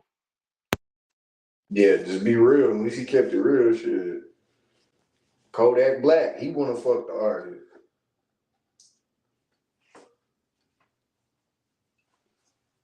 Who was that? I'm That gonna say nigga this wanted to too. That fuck you mulatto or know, some shit. to us, we ain't wealthy like well, at least I'm not like these people like Diddy and all this. And we a lot of people, some people are looking at the money like, oh yeah, she got this so much amount of money, so she good. This and that. There. Man, I ain't gonna even tell you no lie, bro. I don't think she got enough money.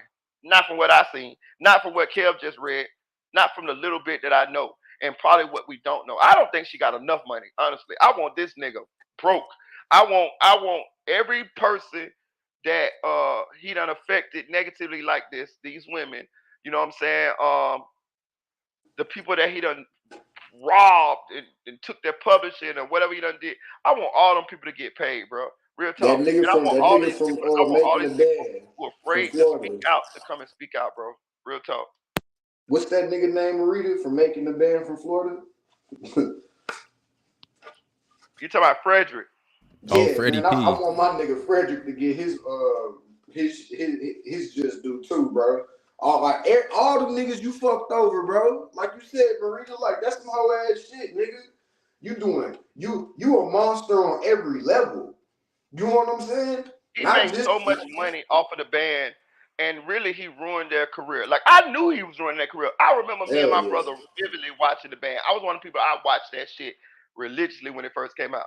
When he made them niggas walk for that cheesecake, I That was knew wild. that was career suicide, and they knew it too. They knew it too, but they was torn. This is the manipulation. This is that narcissism shit that was manifesting and that was coming out. He disguising the shit as, yeah, I need you to be hungry. I need you guys to show me what you really do to get this contract to change your life. No, nigga, no, nigga, no. What you was doing was you was enacting your dominance, your power over them, and seeing how far you could go. It was like a power thing. Once he made them walk for that cheesecake, I knew they was never gonna be able to hold their head high in the rap community from that point on. Because any rapper gonna talk shit about y'all because y'all Diddy made y'all walk for cheesecake. A I hundred knew that shit. percent. I'm like, how is Hell you yeah. hurting your artist image? You hurting their image. Now the girl Sarah, she a singer. She could have got away with it. But any of them niggas, them gangster rappers, Ness, Frederick, Dylon, and it was no way that they was gonna be able to hold their head high in the rap game because we saw Diddy make you walk for cheesecake. I threw the shit. Exactly. That was the scene in Friday with Debo. You know what I'm saying? And my grandmama gave me that chain. You know, or you know what I'm saying? That's my bike, fool.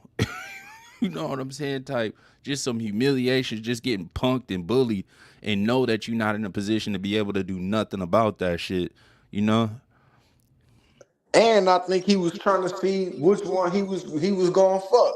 Like, yeah, nigga, which one of you niggas Yo. gonna walk to the store so I can see, yeah, nigga, you gonna be the one my eyes on. So yeah, nigga, that nigga's a goddamn monster in every aspect, nigga. You's a true motherfucking narcissist, bro, in every What y'all aspect. think? What y'all think? What y'all think? Should happen? Like what do y'all? Up to my as far as Diddy. Where do you think he goes from here? What happens? You know? It's tough to say, bro. You know what I'm saying? I just after seeing that video, I don't believe you deserve any sense of affluence. I don't think that you should have no type of comfortable lifestyle. You know what I mean? I don't know how that all works if they're gonna be able to seize assets or this, that, and the third. I guess to be honest with you, I'm gonna just leave it in God's hands. You know what I'm saying? Because ultimately, yeah, that's how I feel. I feel like God got it. But if I was the judge, jury, and executioner, bro, you know what I'm saying? He be up out of here. You know? You out of here, Jack. Yeah, so I'm with you on that too, bro. Kev, I'm with you. Um, I think the nigga gonna off himself. Like I said, I don't think the nigga start. You that much of a narcissist, nigga? Then you don't. Then if you that much of a narcissist, there's no way you could be able to withstand what's waiting for you, nigga. You built your whole empire on pain and suffer of other people. So now that it's your time to reap everything that you have sown, I don't think you'll be able to. Just like most narcissists, because most people who do that shit are narcissists, and like on that level, on that powerful, nah, I don't think he gonna stand in the fire. I think he gonna, but You yeah, know, that's if my that's what happens, so be it. So be it. But like it be the truth is in the details, and so is the devil sometimes, you know? And when that fool said on that video, he was like, I'm not asking for your forgiveness. Nigga, you need to be asking for our forgiveness. You know what I'm saying? He should have said some shit like, I'm willing to do anything that it takes. I'm willing to go through even more extensive therapy to show y'all that I'm a changed man. I'm asking for everybody's forgiveness and empathy or whatever the case may Well, be. like But him, Marita said, he didn't mean it. That shit didn't mean nothing to him. He just felt like, oh damn, I'm obligated to come out and say something now. They dropped the absolutely. videos, so I gotta come out. I gotta say, I gotta do a CYA. You know what I'm saying? Let me do this Say them CYA. girl's Then name, bro. That nigga ain't say Cassie. That nigga ain't look at that camera and say, yeah, Cassie, I'm sorry. He ain't that shit. I don't like that shit. I was fucked up. And that's all he was saying, nigga. Yeah, you sure right, and you still fucked up. So now that he got all right, I did that. I got that out the way. Now I think it's time either, like you said, he going to Bali, figuring that shit out, finna get real high, and go do some gay shit or some, some G shit and shit, bro. Like it's just a matter of time. I know in his mind, he like, well, shit, nigga, they got it now. Whoever put it out, whoever said, all right, it's time to go put it out, he knows. I'm sure he got lawyers talking and shit. So it's a matter of time before we see what's gonna happen. We And gonna be able to if see he's with a his true move. narcissist, which I'm not a doctor, but I definitely believe he is. Uh, he's not gonna change. He's not gonna change. He just gonna get a little bit more tactful with it. You know what I'm saying? Be gonna be able to be a little bit more cunning with it, but he gonna still. You can't let him get in no position of dominance over nobody, like for real, because he's going to exploit them. This is what he's going to do, whether it's gonna be employees Right. or anything. Like and it's sad because I mean, I'm with Lil Kev. I'm gonna leave it in God's hands. I know how I feel about it, but at the end of the day, God got this is plan. He got the final say. But me just my opinion, throw the whole nigga away. Throw the Yeah, whole throw the whole city away, nigga because away. I just don't. Exactly. I think he gonna be I think he gonna be this way forever. And if he get and now he's feigning like he's sorry, and he's hoping to pull off. Cause see, he knows one thing about narcissists they good at, they know other people care.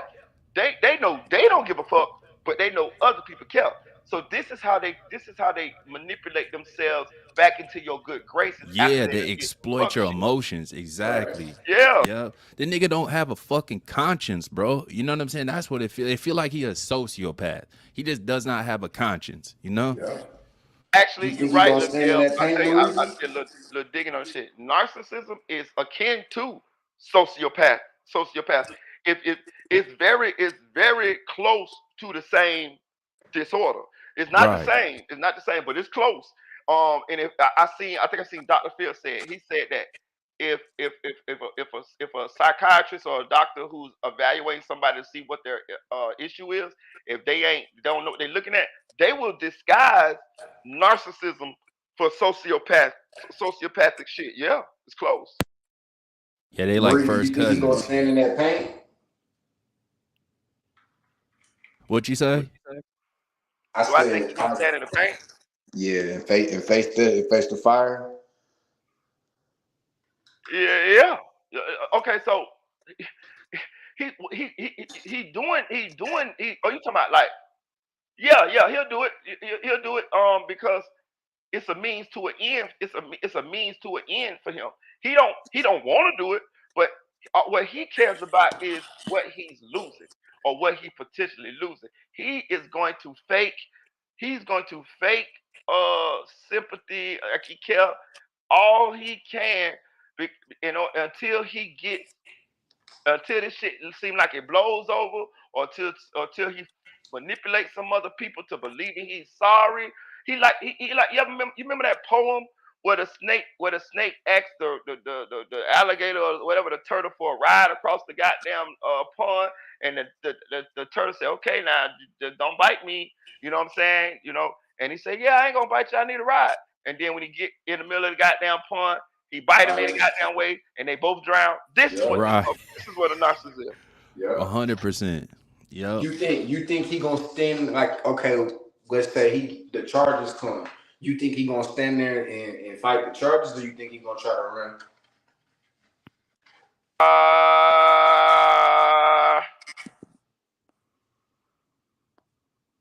he running.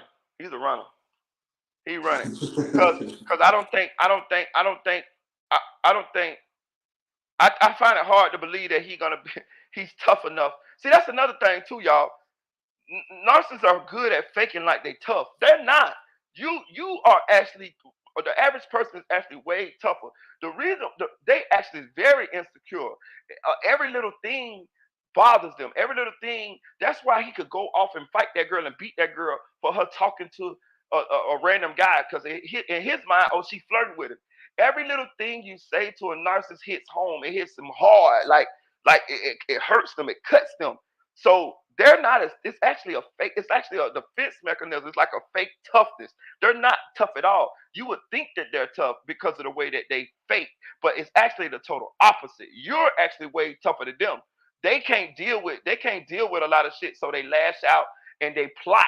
You know what I'm saying? They plot. Okay, so Exactly. you said that my shoes ugly. It be small shit too.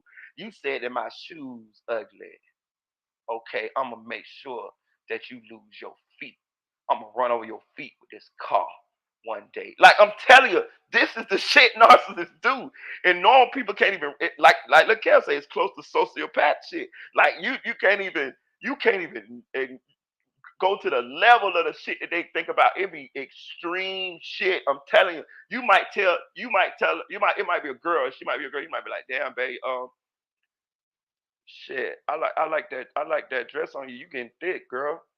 She might think you called her in her mind. You called her fat. I'm telling you, I'm telling you, Right. bro. Listen. I don't want to put everybody out there, but I done had interactions with narcissism. That's why I end up educating myself on the personality disorder. It is a fucking amazing, and they hold everything personal. They can hold a grudge forever. Diddy will never look like Cassie. He will never care. He never did really. It was just he was using her. But with this, he wants her dead. Trust me. He want her out of here. Like for real. He not only that, he want everybody out of here. Everybody Everybody. who cause him Yep. any kind of inconvenience, anybody who uh laugh, anybody who speaking out, he hates them forever. You know what I'm saying? For real. Yeah, that nigga need therapy. He's like the Wizard of Oz. You know what I'm saying? The Wizard of Oz had that big ass empire around him. He had this big ass fake voice and shit. He was holding everybody's hearts, minds. You know what I'm saying? Emotion, all the shit. You know. But then when they finally cracked the code and revealed that curtain, he was just a little timid ass man. You know. Yeah, you got it. You got it. That's exactly what it is, bro. You got it. That's exactly what it is. Shit, crazy, man. And the thing about it, like I'm telling you, so a lot of executives, successful people, businessmen, a lot. It's okay. So it's only 10% of the population that are narcissists, right? It's not common. You know, all of us have narcissistic traits. You should have narcissistic traits. You know, you need to care about yourself. You know what I'm saying? But it's a difference between having narcissistic traits and then narcissistic personality disorder. It's only 10% of the population that is narcissist, but it's certain pockets of the population where you will run into a narcissist more frequently than others. And the number one spot where you will run into a narcissist more so than any other place in the population is in business, Wall Street, executives, because a lot of these people have that personality trait. And I hate to say it like this, but it's beneficial in certain walks of life. Why you think we could? I was just looking at that thing on Trap Lord Ross did a video on Jay Z today. 3 times Jay Z finessed uh, companies in order to make his money. He finessed Sprint. He finessed goddamn the Ace of Spades shit.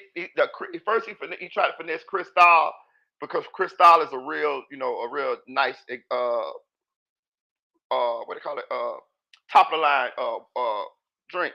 But that Ace of Spades shit, that shit is trash.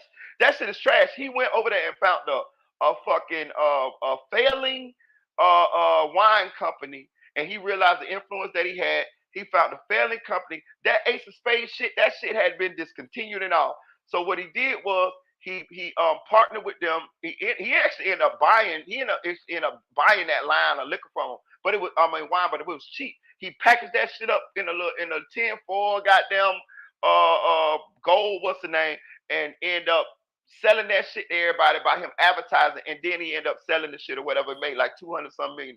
He finessed. The point I'm trying to make is a lot of these people who attain this type of success, they finesse, step on, rob, the little people, and they do it in a way to where the normal person wouldn't be able to do it because we would have empathy. We would feel for the people that we disenfranchise.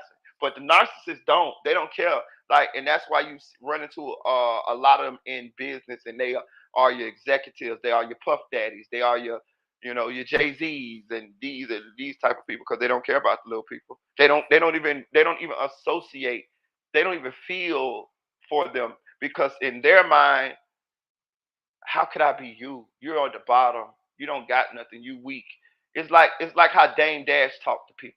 You know what I'm saying? It's like that's how they think inside their mind of the people. If you broke, if you're poor, if you're going through something, it's your fault. You deserve it because you're weak. That's how they look at it. Right. Yeah, exactly. I felt like I got finessed by Jay-Z when he came out and he pulled on all of our heartstrings like y'all gotta support black business, man. Y'all really ain't, you know what I'm saying? How we supposed to get ahead if y'all ain't supporting black business? I need y'all to buy into this title so that we can drive all these other companies, like Apple Music and Spotify, y'all giving your black dollars to them. I need the black dollar. I'm like, you know what, bro, you right. So I bought the little title subscription. What was it, like a month, two later? Them numbers went crazy when he pulled on all of our heartstrings. And then the nigga sold it to some Jew boy. You know what I'm saying? Like, what the fuck? What he does. Like I didn't know. I'm telling you, Traveler Ross did a great video on him. I didn't know. I knew that he did it with the NFL shit, but I didn't know he did it with all the rest of the shit. And it's funny you said about the title. That yeah, they talked about that too. He did that too. He even finessed the album sales on the 444 album. His album only sold like organically. It only sold like 400,000 or 500,000 copies, like for real. But what he did was they did the pre-album sales on goddamn I forgot what streaming service it was, but he finessed. They did the bundles, they did the pre-album sales. Nigga, he do you know Jay Z took he took a platinum plaque photo of 444 before 444 even dropped because they already had the pre album sales. He finessed it. He finessed it. Matter of fact, I'm gonna tell you who bought them. Sprint. That's Sprint bought them. right. I think Sprint That's bought right. the Sprint bought the goddamn the pre-album sales first. So he already knew it was platinum, but but organically it didn't even sell. It didn't. I mean, of course it went platinum, but it wasn't as big as it seemed because he kind of finessed the album sales. So yeah, Yeah, he that's been doing this right. a lot. He did it with the NFL. Listen, I'm definitely a Jay Z fan of his music. You know what I mean, as far as like him as an artist, I won't take that from him. But him as far as like a businessman, he's slicker than a motherfucking Calgary's. When I saw he jumped up in that middle of that Colin Kaepernick shit, I promise you, if you go back on my Facebook, I was livid. I was like, ain't no way he finna help Colin Kaepernick. He only doing this as a play to get some money. And that's what he did. Oh yeah, we're gonna get he talking about, oh, we passed kneeling now and this and that there. I tell you this, we is years past when Jay Z partnered with the NFL. Can you tell me one thing Jay Z did to help the cause as far as what Colin Kaepernick was talking about? All Jay Z did when he signed on as like the music something or something. Like he was over the halftime show at motherfucking the Super Bowl, nigga. Like how was you? Once he signed on, what happened was y'all don't remember he boycotted them first. He boycotted the NFL and then he doubled back and signed a deal with them. What the NFL did at that point was they took their number one person that was gonna keep black people boycotting them, and they brought him to their side. And he said, "I'll do it, master, for these $40 million," and that's what happened. You know what I mean? The nigga slick now. Right, I knew it. 100%. Yeah, exactly. Because he could have brought Kaepernick in on that deal. Like, all right, if y'all ain't gonna fuck with the boy, at least I'm gonna bring him in as a partner with this deal that I'm making, so that y'all got it. You know what I'm saying? Yeah, absolutely. Because he used that situation and the social currency behind it to propel himself to be in a position to make that deal. You're right about that for sure. I And this is his, mean, the listen, even nigga the did lose his motherfuckers, whole job and the shit. Brooklyn Nets, he did the same thing. Nigga, they done re-gentrified Brooklyn like a motherfucker, put a big ass goddamn He stadium down bad. there and all that shit, and now he out of there. He done sold his little PC out of there. He uses the black card in order to get us to be on board with the things that he's doing. He's like a token nigga, but he just getting paid real good for it, and he know it. He know what he's doing. You know what I'm saying? Like he cool with that. You know what I'm saying? He pulling on our heartstrings as black people to get us to go along with shit because we cheer for him, we root for him. We saw him come from the bottom. We saw he used to be a drug dealer, and now he at the top of the business thing. So we like that, you know. We like to see us up there, but he actually finessing everybody. He finessing us. The white people, the rich white people know it. You know what I'm saying? He ain't finessing them, but he got them for finessing us. Bro, he said that shit too directly. He was see Jay-Z is a wobbler, man. He be walking in duality for me. But he said gentrify your own hood before these people do it. Claim eminent domain and have your people moving. I was like, oh shit. You know what I'm saying? Once I started thinking about that, and once I looked into some of his further business practices and how he was attacking the opportunity zone legislation, which is brilliant, you know, if you got capital gains to play around with so that you can purchase real estate inside of them opportunity zones, you can make a crazy bag. But I was like, damn, that nigga did say gentrify your own hood. You know what I'm saying? I was like, damn. He think he talking to all black people, nigga. You talking to like 5% that has that capital to, you know what I'm saying? To Right. do that. Let's not forget he got these motherfucking nasty ass allegations on him too, on his record too. They say Foxy Brown was a kid when Jay Z was messing with her. Like he got these nasty shits to him too. Like you know messing with underage girls and shit like that. He's a part of this shit too. Actually, Aaliyah. quiet as kept. Quiet as kept. I'm seeing little rumblings through the the social media shit that Jay Z people got their eyes on him. I'm talking about like us, like the people who on the outside looking in, like what's you like, you know what I mean? Yeah, they say that she was only like 15 or 16 years old, Foxy Brown was. You know? And then we seen the weird shit with Aaliyah too. I don't know if she was of Aaliyah age. was young as hell too. Right, right. And just the whole way how tight him and Dame Dash were, you know what I'm saying, respectfully as possible to Aaliyah and let her rest in peace. But to how they was passing, it looked like they was literally passing her around. You know what I'm Man, saying? they Like what flipped the fuck? Aaliyah. They flipped her, and then Dame Dash chose her at the end, nigga, when she was like damn near coming of age. You know what I'm saying? Right. Come on, bro. And let's be real. Let's not act like he didn't know what the fuck R. Kelly had going on either. Y'all don't remember? He actually did a joint venture, a whole album, and was touring with R. Kelly. And when the goddamn sex tape shit dropped, that's when he decided to separate himself from R. Kelly. Yep. He already knew Yep. what was going on. Exactly. He backed up All off that facts. quick. All facts. It's like he know what's going on with Diddy. He know. Listen, he knows he's just staying low key. He knows Diddy's radioactive, and he's disassociates himself with Diddy. Jay Z had a Grammy after party scheduled this last Grammys. When Diddy this shit hit by Diddy, he canceled the party and it was only to disinvite Diddy. He didn't want Diddy at the party, but he didn't want to just make it obvious. So he canceled the party, and then he did another party, but at this party he didn't invite Diddy. He separated himself. He with the same shit too. They all know. Yeah, Jay-Z, that's host shit, nigga. At least you could have been like, damn, nigga, I seen that video how you beat Shorty up. You ain't coming to my party, nigga, and fucking up my motion and shit, nigga. Like, you Exactly. I think that shit And you then hoe how we ass doing these nigga. alleged kids, man? Like I'm not sure about the dude that's supposed to be Jay Z's son, but they say that the girl that came out a little bit ago and said she's Jay Z's daughter, they say he done accepted her. Like as far as like not publicly, but they saying he like done ducked off, gave her a couple dollars and shit like this, and pretty much I guess they may have done a blood test or something, but they saying that this girl is Jay-Z's daughter for real. Like, you know what I mean? Like this is her father. And do you notice how, you know, he kind of I don't know about the kid, the dude, but I know the girl most likely is, but you notice how he keep them separate from Blue Ivy, Beyonce, and them and all of that. Like that's bullshit.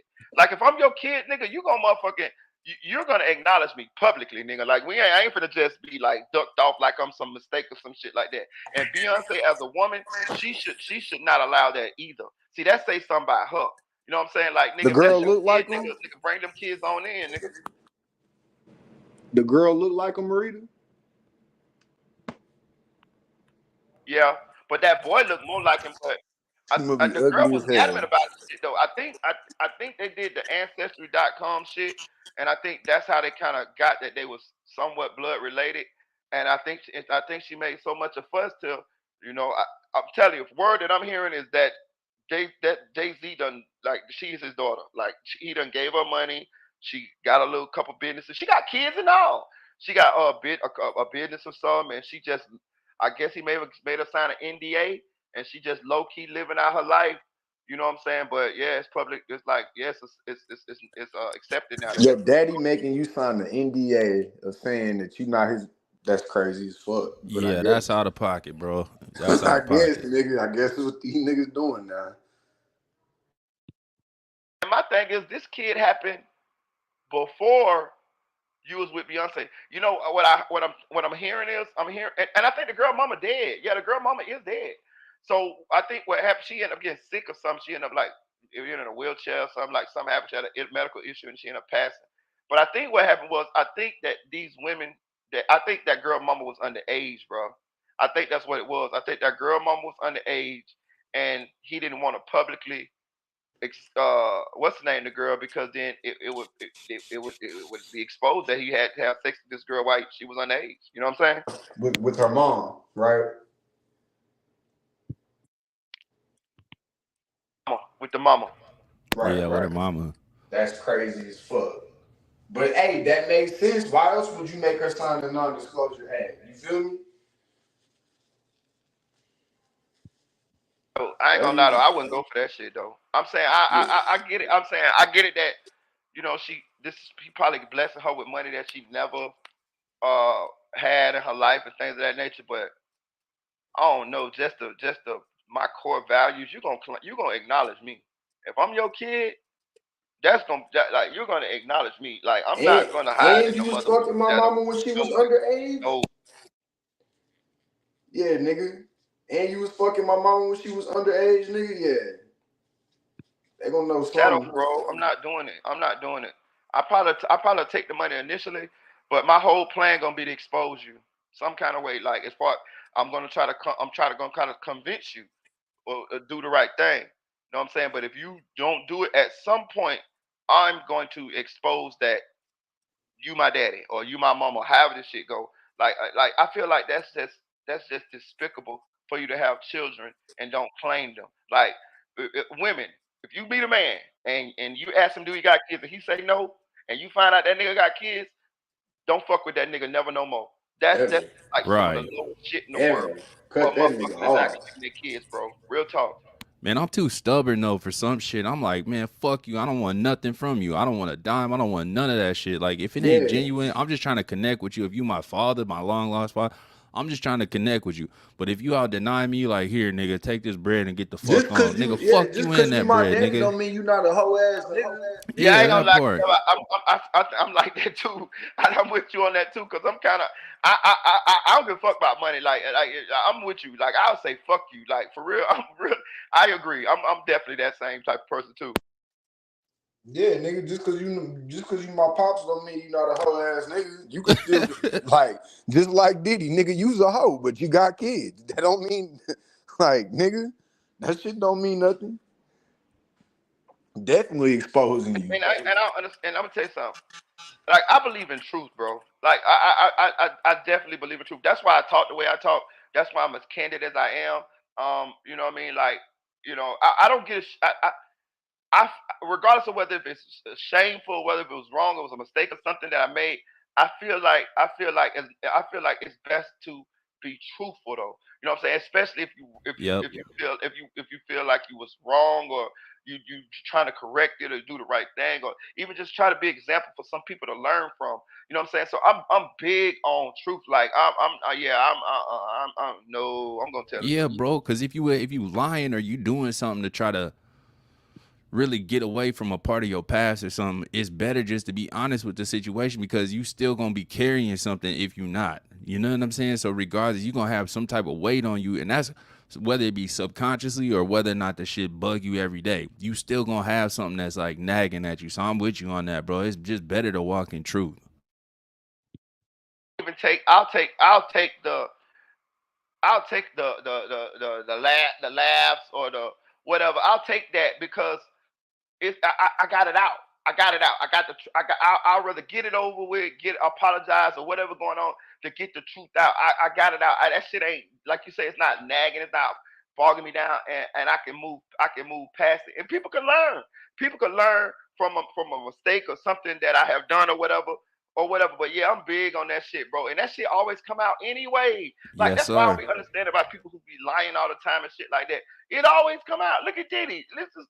This is a cautionary tale. It all what done in the dark always comes out, bro. I'm telling you, at some point, at some point it's gonna come out. 100%, 100%. Hey, it's always a pleasure, brother Marita. I appreciate you brothers having me up. God bless y'all, and Yeah, I'll I ain't tap gonna in lie, Kev. soon. I ain't gonna lie. I was gonna come on your channel and troll you. Cause I see you at come on my channel a while. I don't give a fuck. I'm gonna go over to Look, I was gonna go to your channel. I was gonna go tell every time you go live and just fuck and just be in your chat. Just like I took like a little break, bro, because I hopped in school and then just all shit going on with life. So I don't be online too much with my channel. You know what I'm saying? So, but yeah, I'll be around. I took a little break. I got like I'm gonna take 2 terms off from school, so y'all gonna see me a little bit more often. I'll be more proactive, coming over, fucking with you, bro. Yeah, Kev, come tap back I in, me too. dog. I It's had a little, good company, I gang. had a little shit going on in my life too. That shit kind of threw me off a little bit too. So that's why I ain't been as consistent as I should have been. But I'm getting shit back together. So I definitely understand. Life be life, and we definitely do have life outside of these YouTube streets. So I get it. Yes, sir. Come on, you already know the marathon continues, bro. God bless y'all. I'll see y'all soon. All right. Likewise, brother. Get you, man. Yes, Hey, sir. appreciate you all, Lil Kel, man. Y'all can subscribe, Lil Kel Truth Movement. I'm finna get off this thing too, Aaron. Appreciate you, man.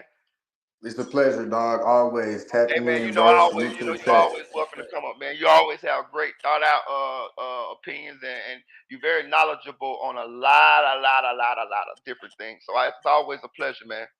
Thank you, bro. I appreciate it. I'm always be supporting, man. Don't All go right, too man. I long. appreciate Don't you, go man. too Thank you long for without coming us up, man. knowing, like, nigga, I be like, man, where my nigga Marie at? It's been like 2, 3 weeks, man. Shit. Now, I was about to jump in your DM, bro. I'm like, man, you good, bro? But shit, I'm Yeah, glad you hey, look, straight, man. dog. You're welcome to jump in my DM. Listen. I ain't gonna lie to you. A lot of times, and I do be going through shit or life be life, and I be having other shit going on. A lot of you guys do that, and I ain't gonna lie. I always appreciate that. You know what I'm saying? Because sometimes they let me know, like, hey, Marita, hold on, you bullshit here. We got, your people's like over here saying, like they ain't seen you and stuff like that. And I never, anytime a lot of people do that to me, and anytime they do that, I always understand and I always get back on, you know what I mean, on my YouTube shit because it's like, they be like, hey, tighten up, you know what I'm saying? So hell yeah, man. It's you you Yeah, welcome. you right, Jump in bro. that motherfucker. For sure, bro. Like you got a loyal ass. Like you might not have 100,000 subscribers, but the people that be in here, if however how many ever people watching, that's how many likes you gonna get. Cause everybody is like is over here, interacting with their channel and shit. They not just sitting there watching and shit, bro. But I'm gone, man. Salute to you, bro. And I'll be in the next one You appreciate you, man. for sure. Shout out to Audio Crack 22. Shout out to It's Aaron's Way. Shout out to Denise, man. Shout out to Frazier, HK. Shout out to Love and Happiness. Shout out to Nephew for Real, Flyboy Michael Foe, Nate Said It, Tanel Bowens, Deputy Eula. Shout out to Unspoken Crime Mission, Unspoken Crime Murders. Shout out to Silk Foster Jr. Go subscribe to the channel. Shout out to my girl Eddie. Um, Shout out to Wavy. Shout out to Black Vita. Shout out to Tamika. Shout out to Tamara Jackson, aka Peanut. Shout out to my girl Invisible Woman. I ain't seen my girl Adrian in a minute. I got to go jump in her DMs and see what she been doing. I got to go check on her, y'all. I got to go check on her. Shout out to Stickerhead Sante. I appreciate you, gang, for stopping through. Shout out to Sweet Baby Strawberries. I gotta go. Shout out to who else? Mr. Clean Anthony. Shout out to Kel1K. Shout out to 985J. Man, I appreciate all y'all for rocking with me, man. I'll probably go live again later on this evening. I'll probably take me a little nap. I'll probably cook something to eat, take a little nap, and then we're gonna go live again. I got a couple since I had not been going live in a little bit. I got a couple of topics, videos that I want to make, and I want to talk about them with you guys. So I got a little bit of content that I hadn't got a chance to speak on, but I want to speak on it and share my opinion with you guys, and also understand what you guys' opinion is on certain topics that I got. Um, so I appreciate you guys. It was a fire panel today. Um, I enjoyed everybody's comments in the chat. I enjoyed the panel that we had. It felt like old times. It felt like the old gang. If you've been around in my channel for a long time, you know what I'm saying. We got a core group of people, and it brought those vibes back. Please subscribe to the channel. Please hit that like button before you leave if you haven't already hit the like button. Please donate to the channel. The Cash App is going across the bottom of the screen. $1, $2, $3. It doesn't matter. Every donation is appreciative. You know what I'm saying? So don't feel bad if you can't give $100 or whatever. It doesn't matter, man. It's just something. You know what I'm saying? And I appreciate it. It could be $1. I feel the same way about $1 as I feel about $100. You know what I mean? Because it's you gave it out of the kindness of your heart, and that's what matters to me. You know what I'm saying? So I appreciate y'all, man. I really do. Hope y'all we will be here. Thank you, Denise. Shout out to Frazier. And I appreciate you guys. I hope you guys have a great Sunday, a blessed Sunday with your family. Hope you get to eat, chill, enjoy yourself, watch a game, chill with your significant others. Oh, and I'm gonna tell y'all another thing too. I want y'all to be appreciative. You know what I'm saying? I talk a little shit on this channel. Listen, let me tell y'all something. Anytime I pop my shit, I'm cracking my little jokes. Don't take it personal. Like when I was talking about Steven Alexander, the little guy that was in the hotel with Drake. It was all just fun and games. I talk positive and shit like that, but I do have a funny side, and I do understand that this is entertainment as well. If y'all don't understand the method to the madness as far as what I do here on this channel. Okay, so what I do here on this channel is I bring you the news. I give you my opinion on it. You know what I'm saying? I give you some positivity in the midst of it or at the end of it, but I also entertain y'all as well. So when you hear me doing these jokes or cracking and things of this nature, it's the entertainment part. You know what I mean? It's like a mix. It's a cocktail. You know what I mean? I'm supplying everything that I feel like you need in order to enjoy your time here on this channel. Now, that doesn't mean that I'm mean or I don't understand what that young man, Steven Alexander. I mean, Steven. What's that? What is that? The little guy, the little person, that was in the hotel lobby with Drake. I understand that he has a medical condition that he was born with, and I understand that I'm fortunate to not have that condition. So when I crack my jokes, all of that stuff is just entertainment. I do have a heart. I do understand. I do feel for people who are less fortunate than me or may have things going on that I don't have going on. So when I make those little jokes and things of that nature, it's all just the entertainment. It's all just just the entertainment. I definitely don't truly feel that way. It's just like just entertaining. But I want you guys to be appreciative. This is why I said that. I want you to be appreciative of the blessings that you have. You know what I'm saying? You got your two legs. I mean, the small things, y'all. The things that we take for granted sometimes. The things that we don't even think about that we blessed with. Your health. You know what I mean? You got 5 fingers on your hand. You can grip a goddamn spoon. You can grip a telephone. You can grip a steering wheel. It's a lot of little things that we have that um we may take for granted. And I want you to be appreciative of those. I want you to just take time out to think about that you got your family, that you got a roof over your head, that you got some loved ones. Not, I don't want you to think about the people that don't love you. I want you to think about the people that do. You know what I'm saying? I don't want you to think about the bad things right now, the things that upset you in life. I want you to just look around at your life and think about the things that you have that you happy for. You know what I'm saying? I don't want you to look at the person next to you or the person that's riding down the street and think about what you don't have. I want you to look at what you got going on in your life, and I want you to think about the things that you do have that God blessed you with. And the reason why I want you to do that is because that's where you find happiness. That's where you find your happiness. You find your happiness within yourself. Other people can't make you happy. Material things can't make you happy. If you're not happy inside already, from the little things, from the blessings that you have, from the things that you already been blessed with, then nothing will make you happy. Nothing will make you happy. You'll always not be happy. Happiness begins within. It starts within. It starts by being appreciative of the blessings that you do have. And if you're appreciative of the blessings that you do have, then you will be blessed with more. But if you're always ungrateful, if you're always overlooking the blessings that you do have because you're looking over at what somebody else may have that you don't have, then you'll never be happy. Thank y'all. I appreciate y'all. I appreciate y'all, man. I appreciate y'all for rocking with me, man. Please continue to subscribe to the channel, like the video, share the video. Have a great day. Chill.